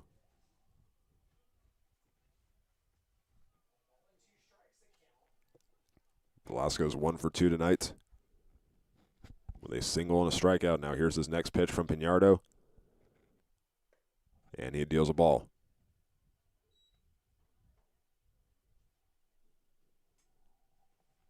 Kennedy Drexler will be up next, followed by Jaden Moreno and Angel Vasquez.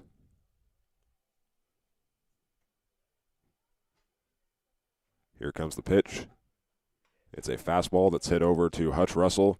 It goes into his glove, and now he gives it over to Tanner Norman, and that is out number 1. With a 1 away, that brings up number 2, Kennedy Drexler for the A's. Kennedy Drexler. Drexler's gotten a hit and a run tonight. That extends his streak to 4 games in both of those categories. And here's his first pitch from Piñardo. He fouls this one out of play, off to the batting cages in the distance, and there's a Larks player sprinting after it. By the way, not one that's in the game, one that's currently warming up over in right field, going after it. Here is the 0-1. And that is going to make the count 1-1 with a ball there.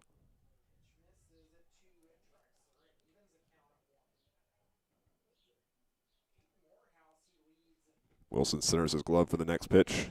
This one goes inside for ball 2. So we mentioned Drexler now has a 4-game run streak. That's one short of his longest, which was 5 games early on in the season. That was from June 6th to the 15th. And the pitch to untie the count is going to go foul right by a Larks player.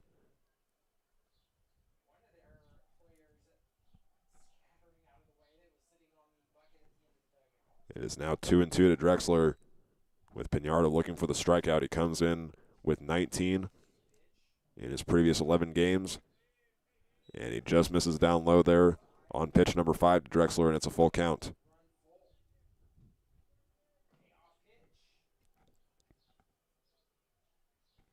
Pinardo delivers the pitch, and he is going to give a walk there to Drexler. He is on for the 3rd time in this game. Now up is Jaden Moreno, who had a 3-run home run in his last appearance. That is where all of the A's runs have come from.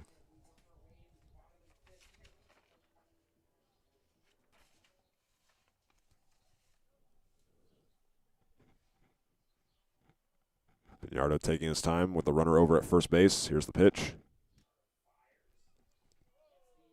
And that one drops into the zone, making the count 0-1.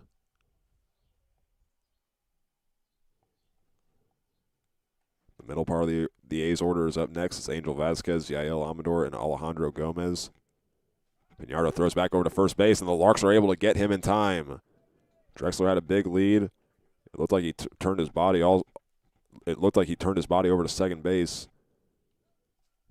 And he tried to get back in time, but Tanner Norman applied the tag. And there is now 2 outs here in the bottom of the 5th inning. 0-1 is the count to Jaden Moreno, the senior out of Pensacola, Florida. And here's the pitch. And that catches the outside, making it now 0-2.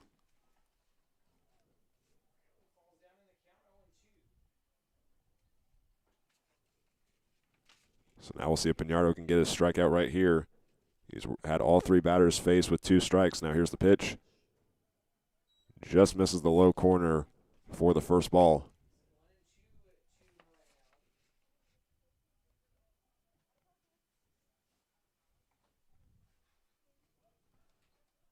Moreno's already been struck out tonight. And here comes the pitch. That one misses to the outside for ball 2.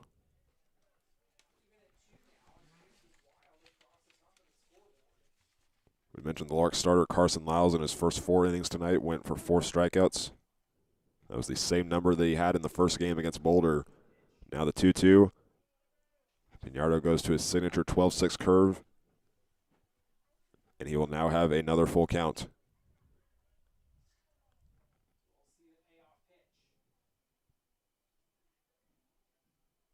Wilson wants the ball in the low outside corner. Here's the payoff pitch. And this one is going to be a foul ball.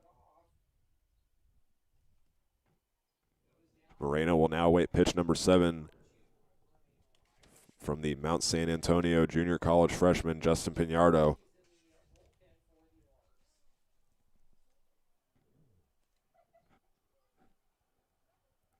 Pinardo comes set. Moreno is ready. Here is pitch number 7. And that results in ball 4.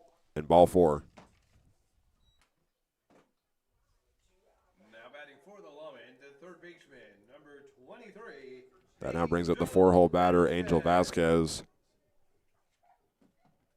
Just like Moreno, he's also 1 for 2 with a strikeout and a hit.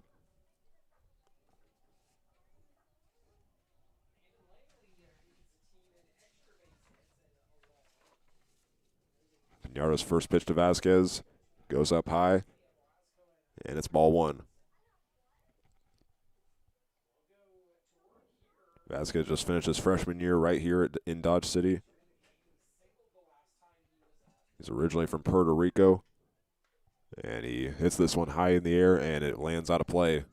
It's now 1-1. Vasquez was a very notable freshman for the Conquistadors this year, a .372 average with 70 hits and 54 runs, making him a Jayhawk Conference honorable mention. And now the 1-1 pitch is going to be hit over to Moore. He lets it come to him. Now he throws over to first, and it's in time for out number 3. We have 2 innings left to go in tonight's game. The Larks lead 7-3 against the Dodge City A's in the regular season finale.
The Larks will have Sean Keenan leading off the top of the 6th inning. They lead 7-3 against the Dodge City A's. Here is the pitch, and Keenan pops it up, and it's into foul territory and out of play. Count will start 0-1. Nicholas Gonzalez is still pitching here in the top of the 6th inning. There is one pitcher that's been warming up for them over in left field. That is number 18, Stefan Fugetti. Here comes the 0-1, and Keenan hits a fly ball into foul territory. This one will stay in the field of play, and unable to make the catch is Vasquez. He had his glove on it for a moment, and he fell down trying to make the catch. It's now 0-2 to Keenan. His teammates in the bullpen over there to pick him up.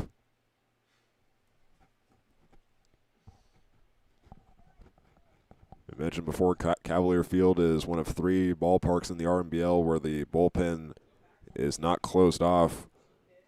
It is part of foul territory. The other ones are Liberal and Fort Collins, if I'm remembering correctly.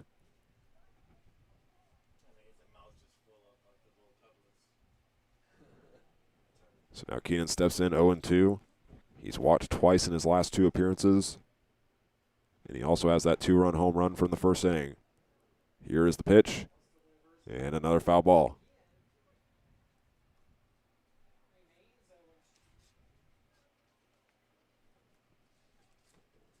So for Nicholas Gonzalez, he's going for a 6th inning of work. My favorite football card dealer just came online. I don't have time to watch his auctions. He has 5 strikeouts in this game. Looking for number 6 right here against Sean Keenan. Don't make that much, but they're buying Here's the pitch. And that one goes to the outside for a ball. like that guy does. And if you like publicize it like online with like these live streams, Yeah. it could be very like Both infields have been playing very far back today. This guy comes on 5 nights a week, and he has 3 boxes of top signatures. It's the second non-league matchup between the Larks and the A's. And there's another ball there to Sean Keenan, making it now 2-2. The first league or non-league matchup between these two was on June 21st at Larks Park. The Larks were able to win that one by a score of 12-7.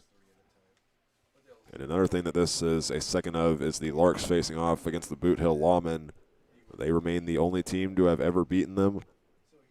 This is the 5th time that the A's have worn those uniforms this season. They are 2-1-1. That loss was against the Larks on June 22nd. Here's a pop-up into the shallow part of the outfield, and getting there and making the catch is Drexler. There's now 1 out here in the top of the 6th inning. Now batting for the That'll bring up number 32, Brand Wilson. Brand Wilson. Wilson has had his first hit in his last appearance back in the 4th inning. that was like the most like but how many spend like because how many bottom is a pack for $5 each? Wilson now has a 10-game hit streak with that single tonight. He's also recorded a walk and an RBI. Only by 2. I worked there, so I was able to buy like 4 or 6 of them. I tried to buy more, but they were Here's the first pitch. Wilson watches it go by, and it's in the zone for a strike. and they still usually sell out at my Target like within like a day or 2. Oh, yeah. Because I tried to go Up next is Tabor Stokes and Tanner Norman for the Larks. back that next morning and they were already gone by like a Gonzalez taking his time, and here comes the pitch. That one curves to the outside, making it now 1-1.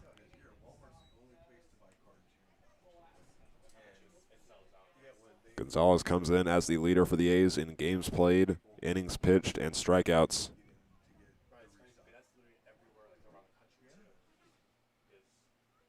Here is the 1-1.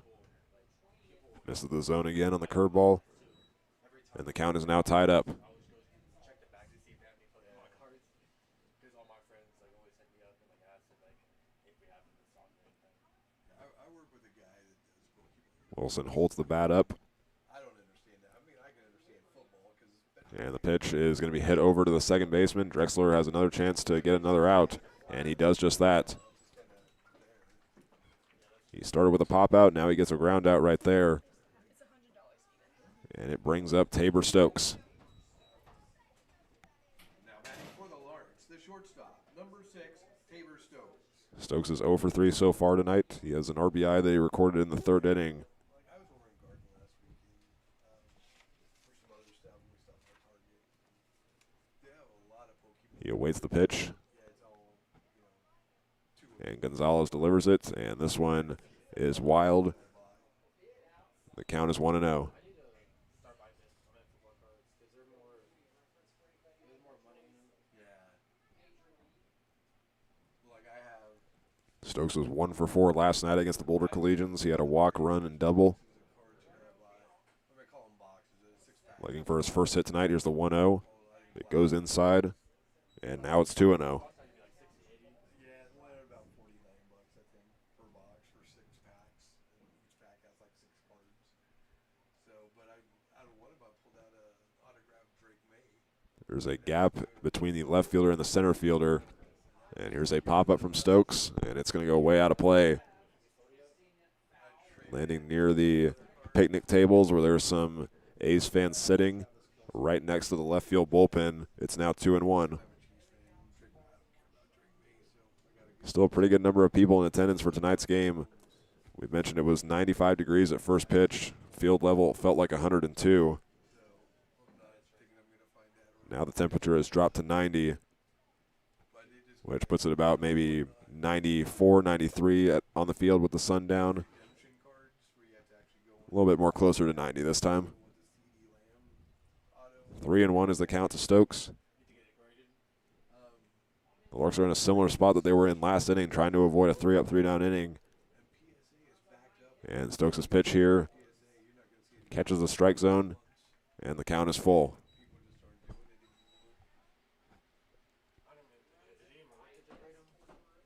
It can be. With Pokemon, though, from what I've heard a lot of people say, like, my coworker's got one. Stokes is ready. So is Gonzalez. Here's the payoff pitch. And this one is hit right back up the middle. And Stokes keeps the inning alive. He gets his first hit of the game on a single right back up the middle. It makes no sense, but just When Gonzalez threw that pitch, he went off to his right. And that gave just enough space for Stokes to get it through and then get it past Blankense and Drexler. for the Larks, the first baseman, number And Tanner Norman will see another plate appearance here in the 6th inning. Tonight's game has been another multi-walk performance for him in the 2nd and 3rd inning. He also scored a run in the 3rd.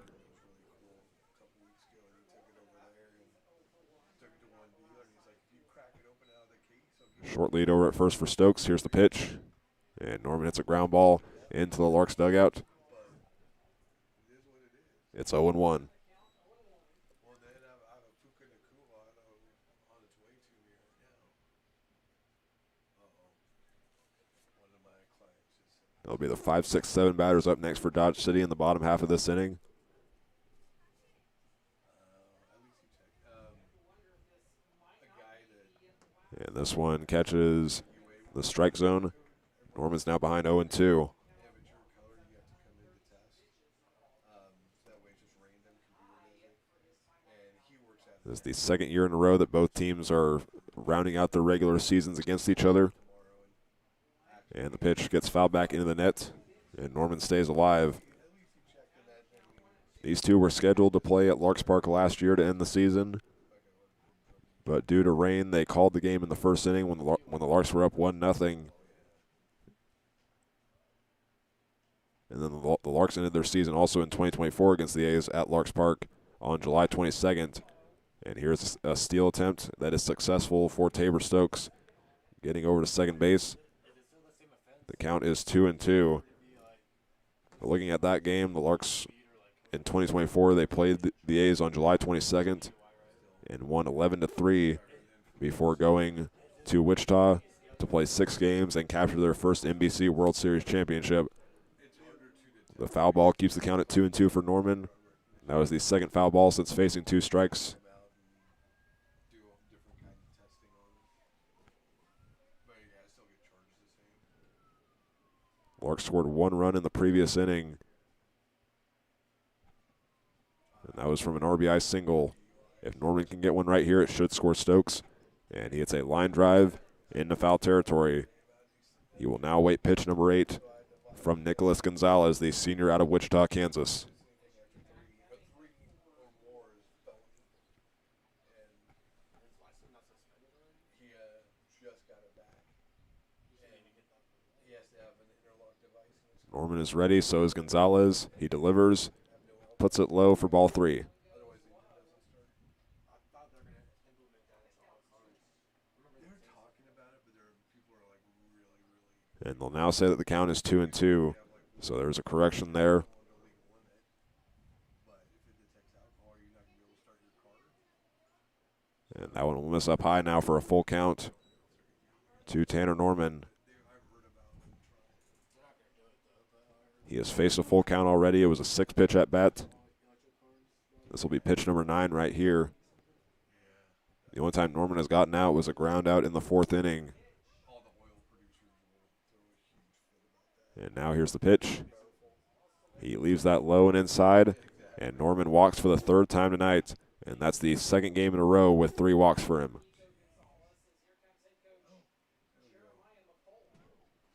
And now the head coach for the A's, Jeremiah McCollum, is making his way out to home or to the mound.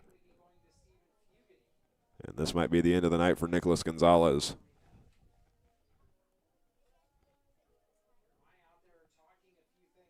Again, there is a pitcher warming up for Dodge City over in left field. That is Stephen Fugity. He has pitched in 2 games for the A's. Both of those were against Liberal on July 11th and then July 18th. And that game on July 18th was their last one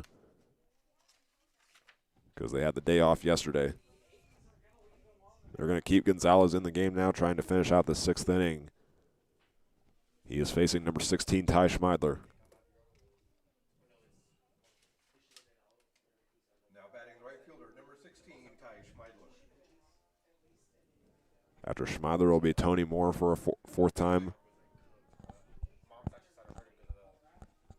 Schmeidler had an RBI single in the 3rd inning. And on the first pitch, he watches it go by. And the count is 1-0. Schmeidler's the 5th batter of this 6th inning. He has Tabor Stokes at second base and Tanner Norman over at first. And now this one will be thrown back to second base, and that one was a very high arcing throw.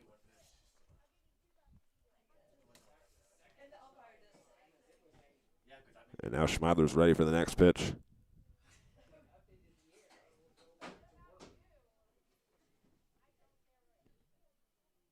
Gonzalez waiting to get his pitch from his catcher, Velasco. He is ready to deliver it. And this one is hit into center field, and this one's going to drop down. Ben Tinius will give Tabor Stokes the windmill. And the Larks are going to score again. They lead 8-3 in the top of the 6th inning. Stokes crosses home plate for the first time tonight, and Schmeidler has his 2nd RBI. And now McCollum's coming out once again, and this will more than likely be the end of the night for Nicholas Gonzalez. And a new pitcher is coming out for the A's. We will see who it is when we come back here on the Larks Network.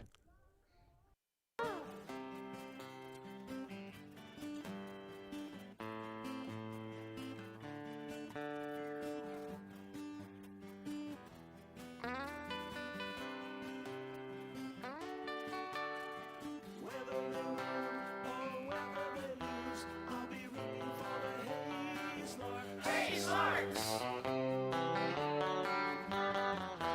I'll be rooting for the Hayes Larks.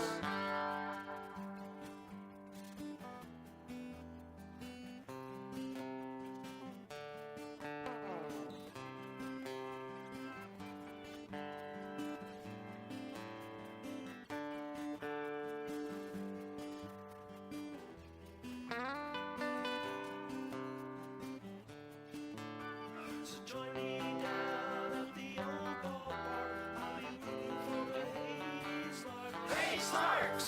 Join me down at the old ballpark. I'll be rooting for the Hayes Larks. Hayes Larks!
Dodge City makes their first pitching change of the game in the top of the 6th inning.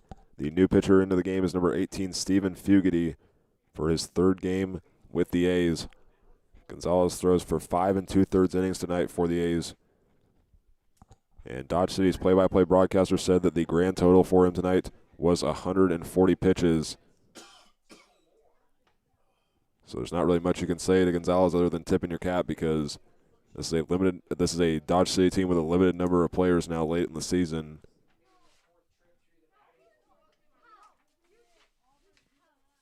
One and 0 is the count to Tony Moore, the Fort Hays State Tiger, with a 1-for-2 performance tonight.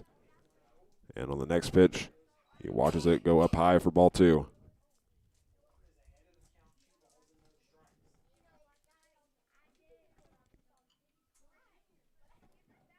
Larks base runners included Tanner Norman at second and Ty Schmeidler at first. Schmeidler drove in Tabor Stokes a moment ago on an RBI single. And now it goes inside for ball 3.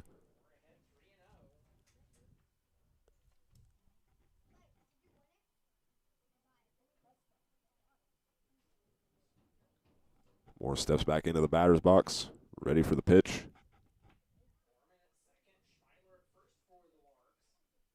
And it's on its way, and this one takes a bounce way in front of home plate for ball 4.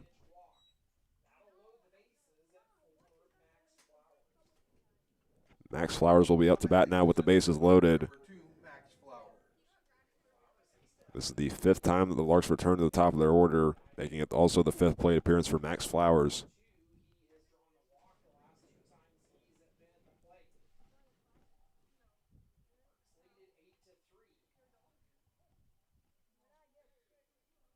Fugity taking his time before delivering the next pitch. It's high and outside for a ball.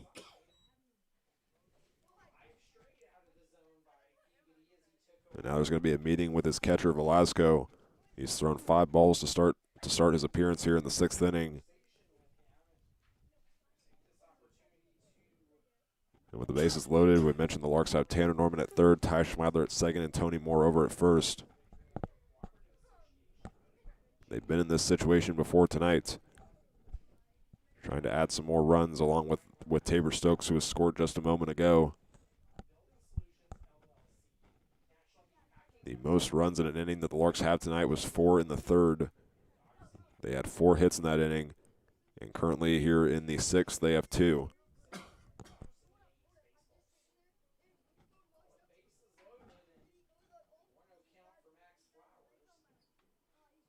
Fugity takes a deep breath, now goes outside, and that one actually caught the low outside corner. It's now 1-1.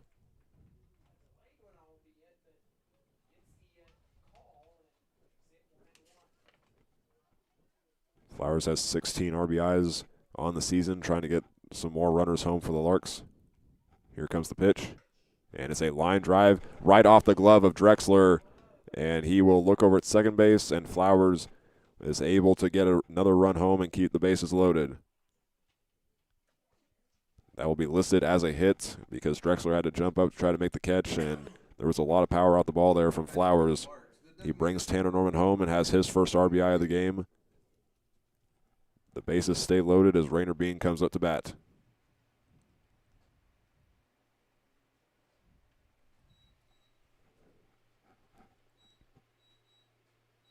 First pitch to Bean goes low and inside, and it's 1-0.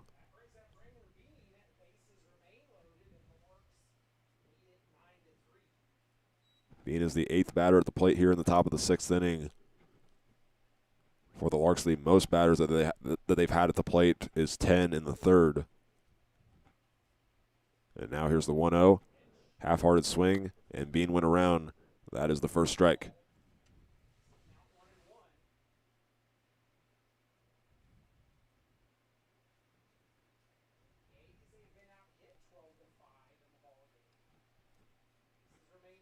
All the runners have short leads.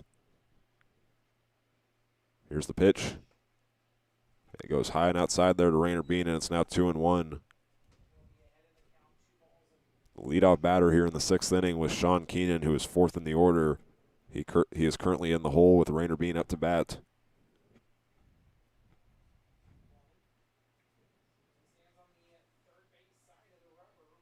Fugity takes a deep breath again, and he finds the strike zone, making it now 2-2. In Fugity's 2 games He has pitched a combined 1 inning. He's given up 4 hits, 8 runs, 6 walks, and a strikeout.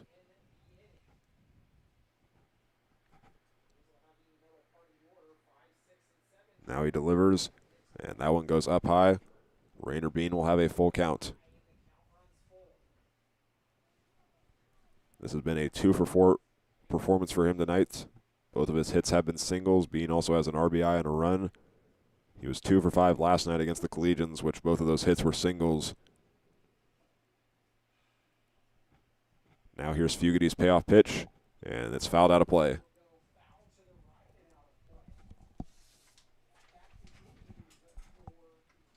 Remember, all foul balls are property of the Dodge City A's and can be returned to the concession stand. This is the 3rd batter that Fugity is facing since coming into the game.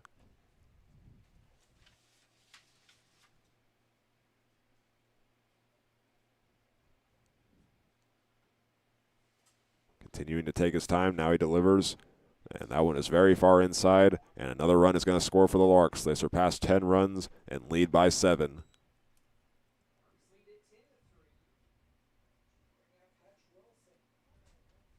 Now batting for the Larks, second baseman, number 15, Hutch Russell. Now up to bat is number 15, Hutch Russell, the only batter who hasn't been at the plate this inning. Larks have scored 3 here in the 6th.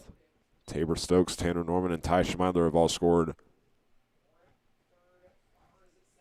And here's the pitch, and it goes low, and it finds the strike zone, making it 0-1.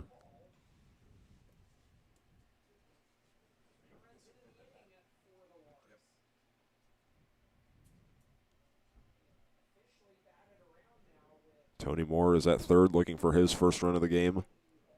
Here comes the 0-1, and this one is a fly ball that goes over the head of Drexler. Russell's going to score 1, maybe 2. The throw goes home, and Max Flowers is safe. And this one will get away from the catcher, and now Russell gets to second base, and that also sends Rainer Bean to third.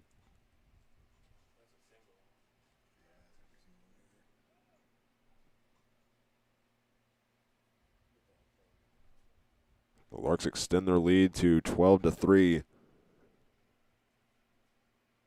And because of the throw, Russell had a single and then advanced to second base. Rainer Bean is over at third. Now batting for the Larks, a left fielder, number 7, Sean Keenan. Sean Keenan will now be out to bat for the 2nd time in this inning.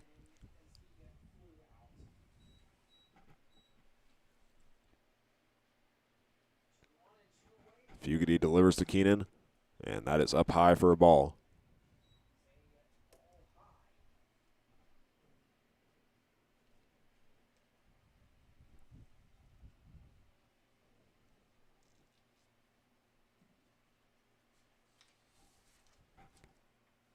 Keenan just has 1 hit tonight. It was the 2-run home run in the first.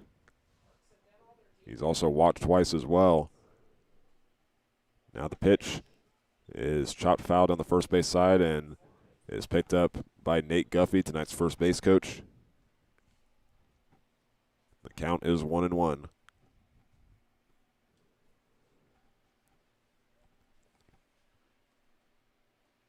This has been a 5-run 6th inning, and it ties the 3rd inning for most batters for the most appearances out of the batters.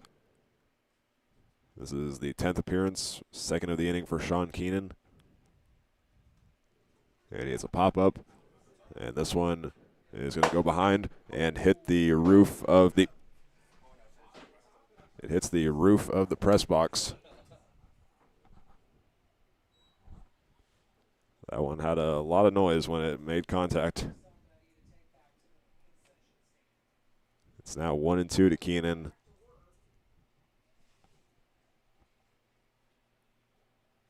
You could also see the shadow of the ball, I think. Not sure if it landed in front of us or behind us. But either way, the pitch goes off to the side, and it's another ball.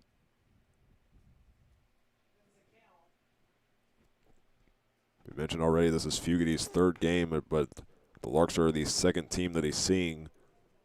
Both of his first 2 appearances were against Liberal. The first one was July 11th. The other one was the 18th.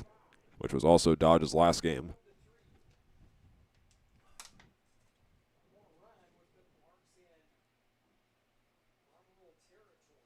Here comes the 2-2.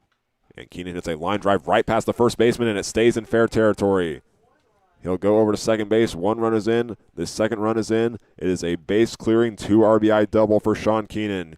He's got 4 RBIs on the contest, and the Larks lead 14-3 and put themselves in a position for a run rule.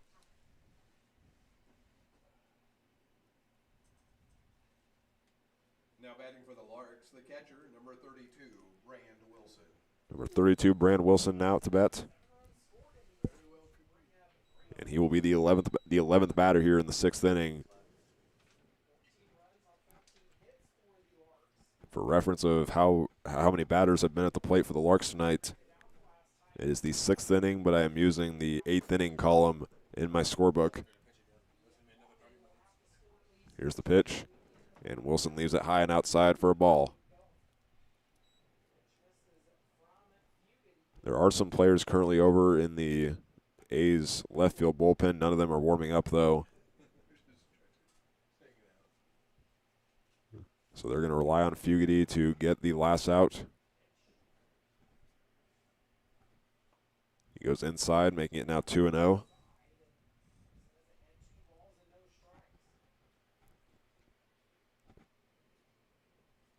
The only runner on now is Sean Keenan at second base. He's talking to the A's second baseman, Drexler.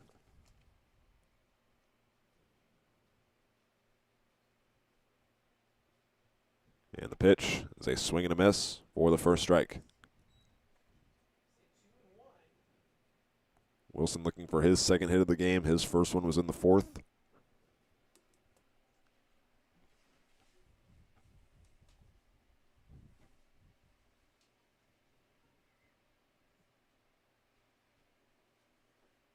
Here's the 2-1.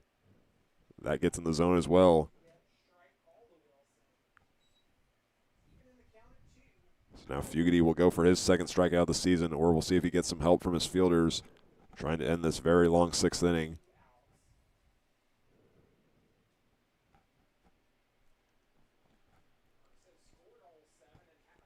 Here's the pitch. And Wilson hits a high fly ball deep into left field. Huff running back for it, and Brand Wilson will let this hit off the wall. Or, correction, I think that actually hit off the pole. So that is a home run for Brand Wilson.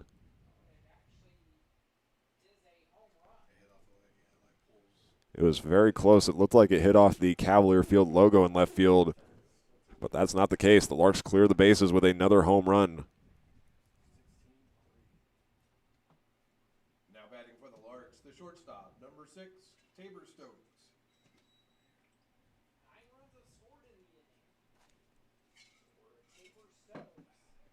This has been a 9-run 6th inning now for the Larks. They lead 16-3. The bases are now empty. Tabor Stokes up to bat. And the count starts 1-0. Probably not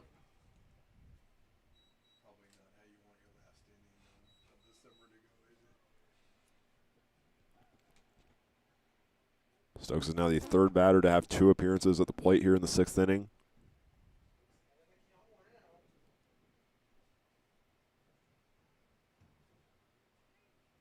And the pitch is on its way. It's a swing and a miss.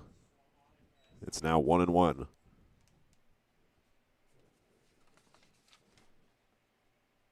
For Brand Wilson, that last home run was his 4th of the season.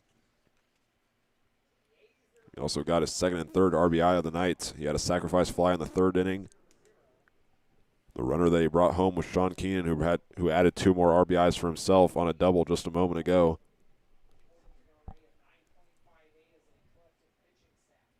Count now moves to 2-1.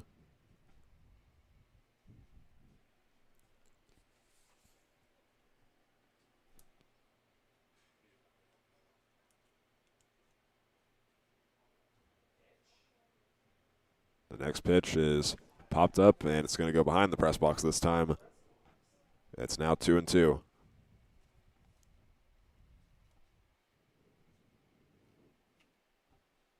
For those of you just joining, we had a foul ball hit the roof of the press box a moment ago. And the 2 years that I've been doing this with the Larks, that's the first time that's happened at a field that is not Larks Park. We had a couple foul balls hit the roof of the Larks Park press box this year. Now here's the 2-2, and that's ball 3.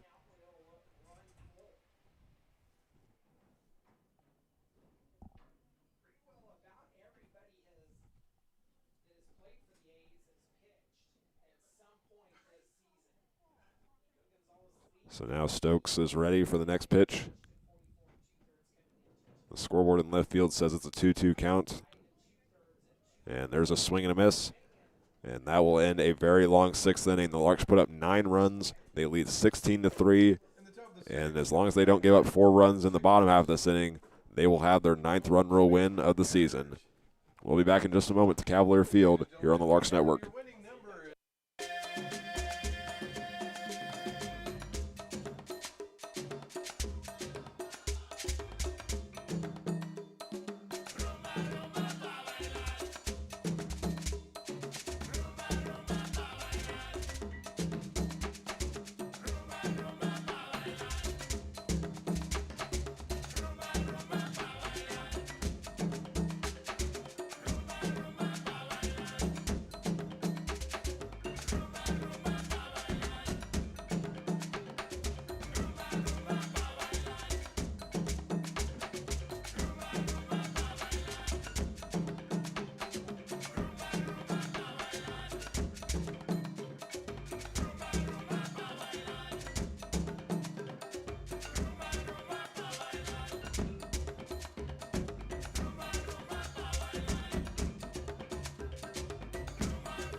It is time now for the bottom of the 6th inning. The top half of this inning featured 9 runs on 6 hits for the Larks, and they left nobody stranded. Now they have a chance for a run rule victory as long as they don't give up 4 runs. Justin Pinardo is still pitching, facing the 5, 6, 7 batters for the A's, and the first pitch goes low and inside, and it's a ball to Yael Amador. A win tonight for the Larks will give them a regular season record of 26-7. And for Dodge, their season will end at 12-20-2. Another ball there. It's now 2-0. It'll be interesting to see where Dodge goes from here next year. They were able to make the NBC World Series in their first year under Jeremiah McCollum. And it'll be interesting to see if he returns next season. Another ball here for Pinardo. It's now 3-0. Larks don't have anybody warming up. They're going to rely on him to pitch for the remainder of the game. They had Sammy Friedrich in the last inning, but they are going to save arms for the NBC World Series. Again, the Larks are in Pool D, which features the San Diego Stars, the Alaska Gold Panthers, and also Tess's Army. Which one do you have? 8-1. All right. I guess I better check it. It was a 4-pitch walk right there to Yael Amador, and it brings up Alejandro Gomez.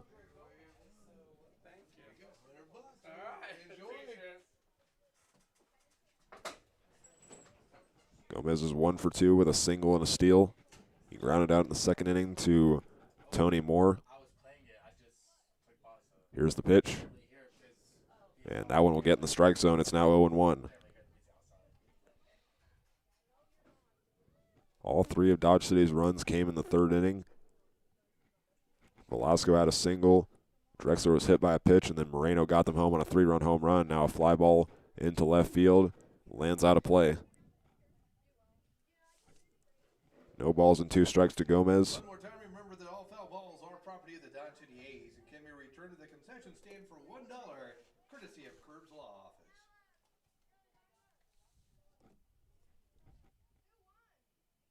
Wilson centers the glove. The pitch is a 12-6 curve. It's a swing and a miss, and Gomez is the first out of the 6th inning. That is the pitch that Pinardo relies on to get the outs. That's his first strikeout of the game. And now he faces Paxton Huff. Paxton Huff. More than likely, this will be Huff's last at-bat in his second season with the A's. Had a 220 average and a 409 on base percentage entering this game. He will start behind 0-1.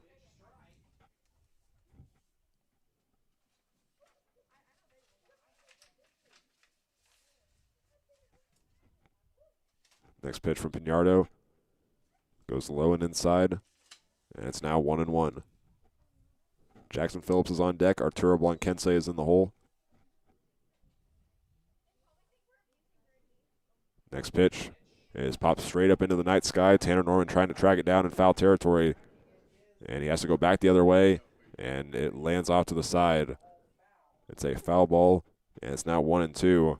That was a very tough ball for Norman to try to track. It went straight up into the air, right behind the first base coach for the A's.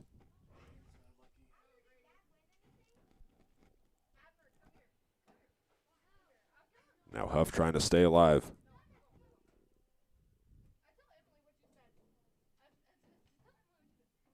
Piñardo deals, puts it low and inside, and the fastball makes it now 2-2. I remember as a kid going to Royals games with my glove thinking I was going to catch a foul ball.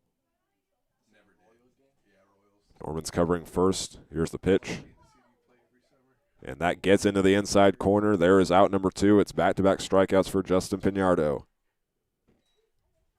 Now batting for the Lawmen, the designated hitter, number 17, Jackson. The A's are now down to their last out. It's number 17, Jackson Phillips, the DH, up to bat. A loss tonight for the A's will make their final record this season as the Lawmen 2-2-1, with both of those losses coming against the Larks. Swing and a miss makes the count 0-1. They went 6-0 last year, and then this season they had 2 wins, which were against Liberal and Fort Collins. They tied against the Kansas Cannons on June 15th, and their first loss against the Larks was 15-3 on June 22nd. Phillips almost took a swing there. It's now 1-1. Phillips is still undecided on where he's going to play next season. He's a sophomore first baseman at Seward County Community College. Now he works up to a 2-1 count on the third pitch. Yeah, we were talking earlier, Wichita has the Wind Surge, their minor league team, but their alter ego name was the Turbo Tubs, like bathtubs, and they just announced that Yael Amador has a short lead over at first base. Here's the pitch, it's going to be their official name from now on. and that is going to be ball 3. Nobody likes that. The Larks just need one more out, and they will be heading to Wichita for the NBC World Series. Piñardo's able to find the strike zone, making the count full. The whole tournament runs from July 23rd to August 1st. It's going to be very fun to watch. A lot of great competition in a great venue in X Stadium, the home of the Wichita State Shockers. Here's the payoff pitch, and it's a foul ball. The NBC will also have many theme nights for the entire series. And speaking from experience going last year, X Stadium is an incredible venue. It's actually bigger than K-State and KU's baseball stadium when you combine the capacities. And on the full count, this one is popped up. Brandon Wilson will sprint after it. And this one lands behind the dugout. Phillips will now await pitch number 8. Like I was saying, Wichita State has a huge baseball stadium, and it's bigger than K-State's and KU's when you combine the capacities. Every game will be there except for the championship game, which will be at Equity Bank Park, the home of the Wichita Wind Surge. There's a swing and a miss on the full count, and that's 3 Ks to end the game for Justin Piñardo. In the bottom of the 6th, no run. And that will end the game. The Larks win it 16-3 to conclude the regular season. They go to 26-7, and the A's fall to 12-20-2. The Larks got up early. They scored 2 runs in the first, 4 in the third, and they were able to get a run rule with a 9-run 6th inning.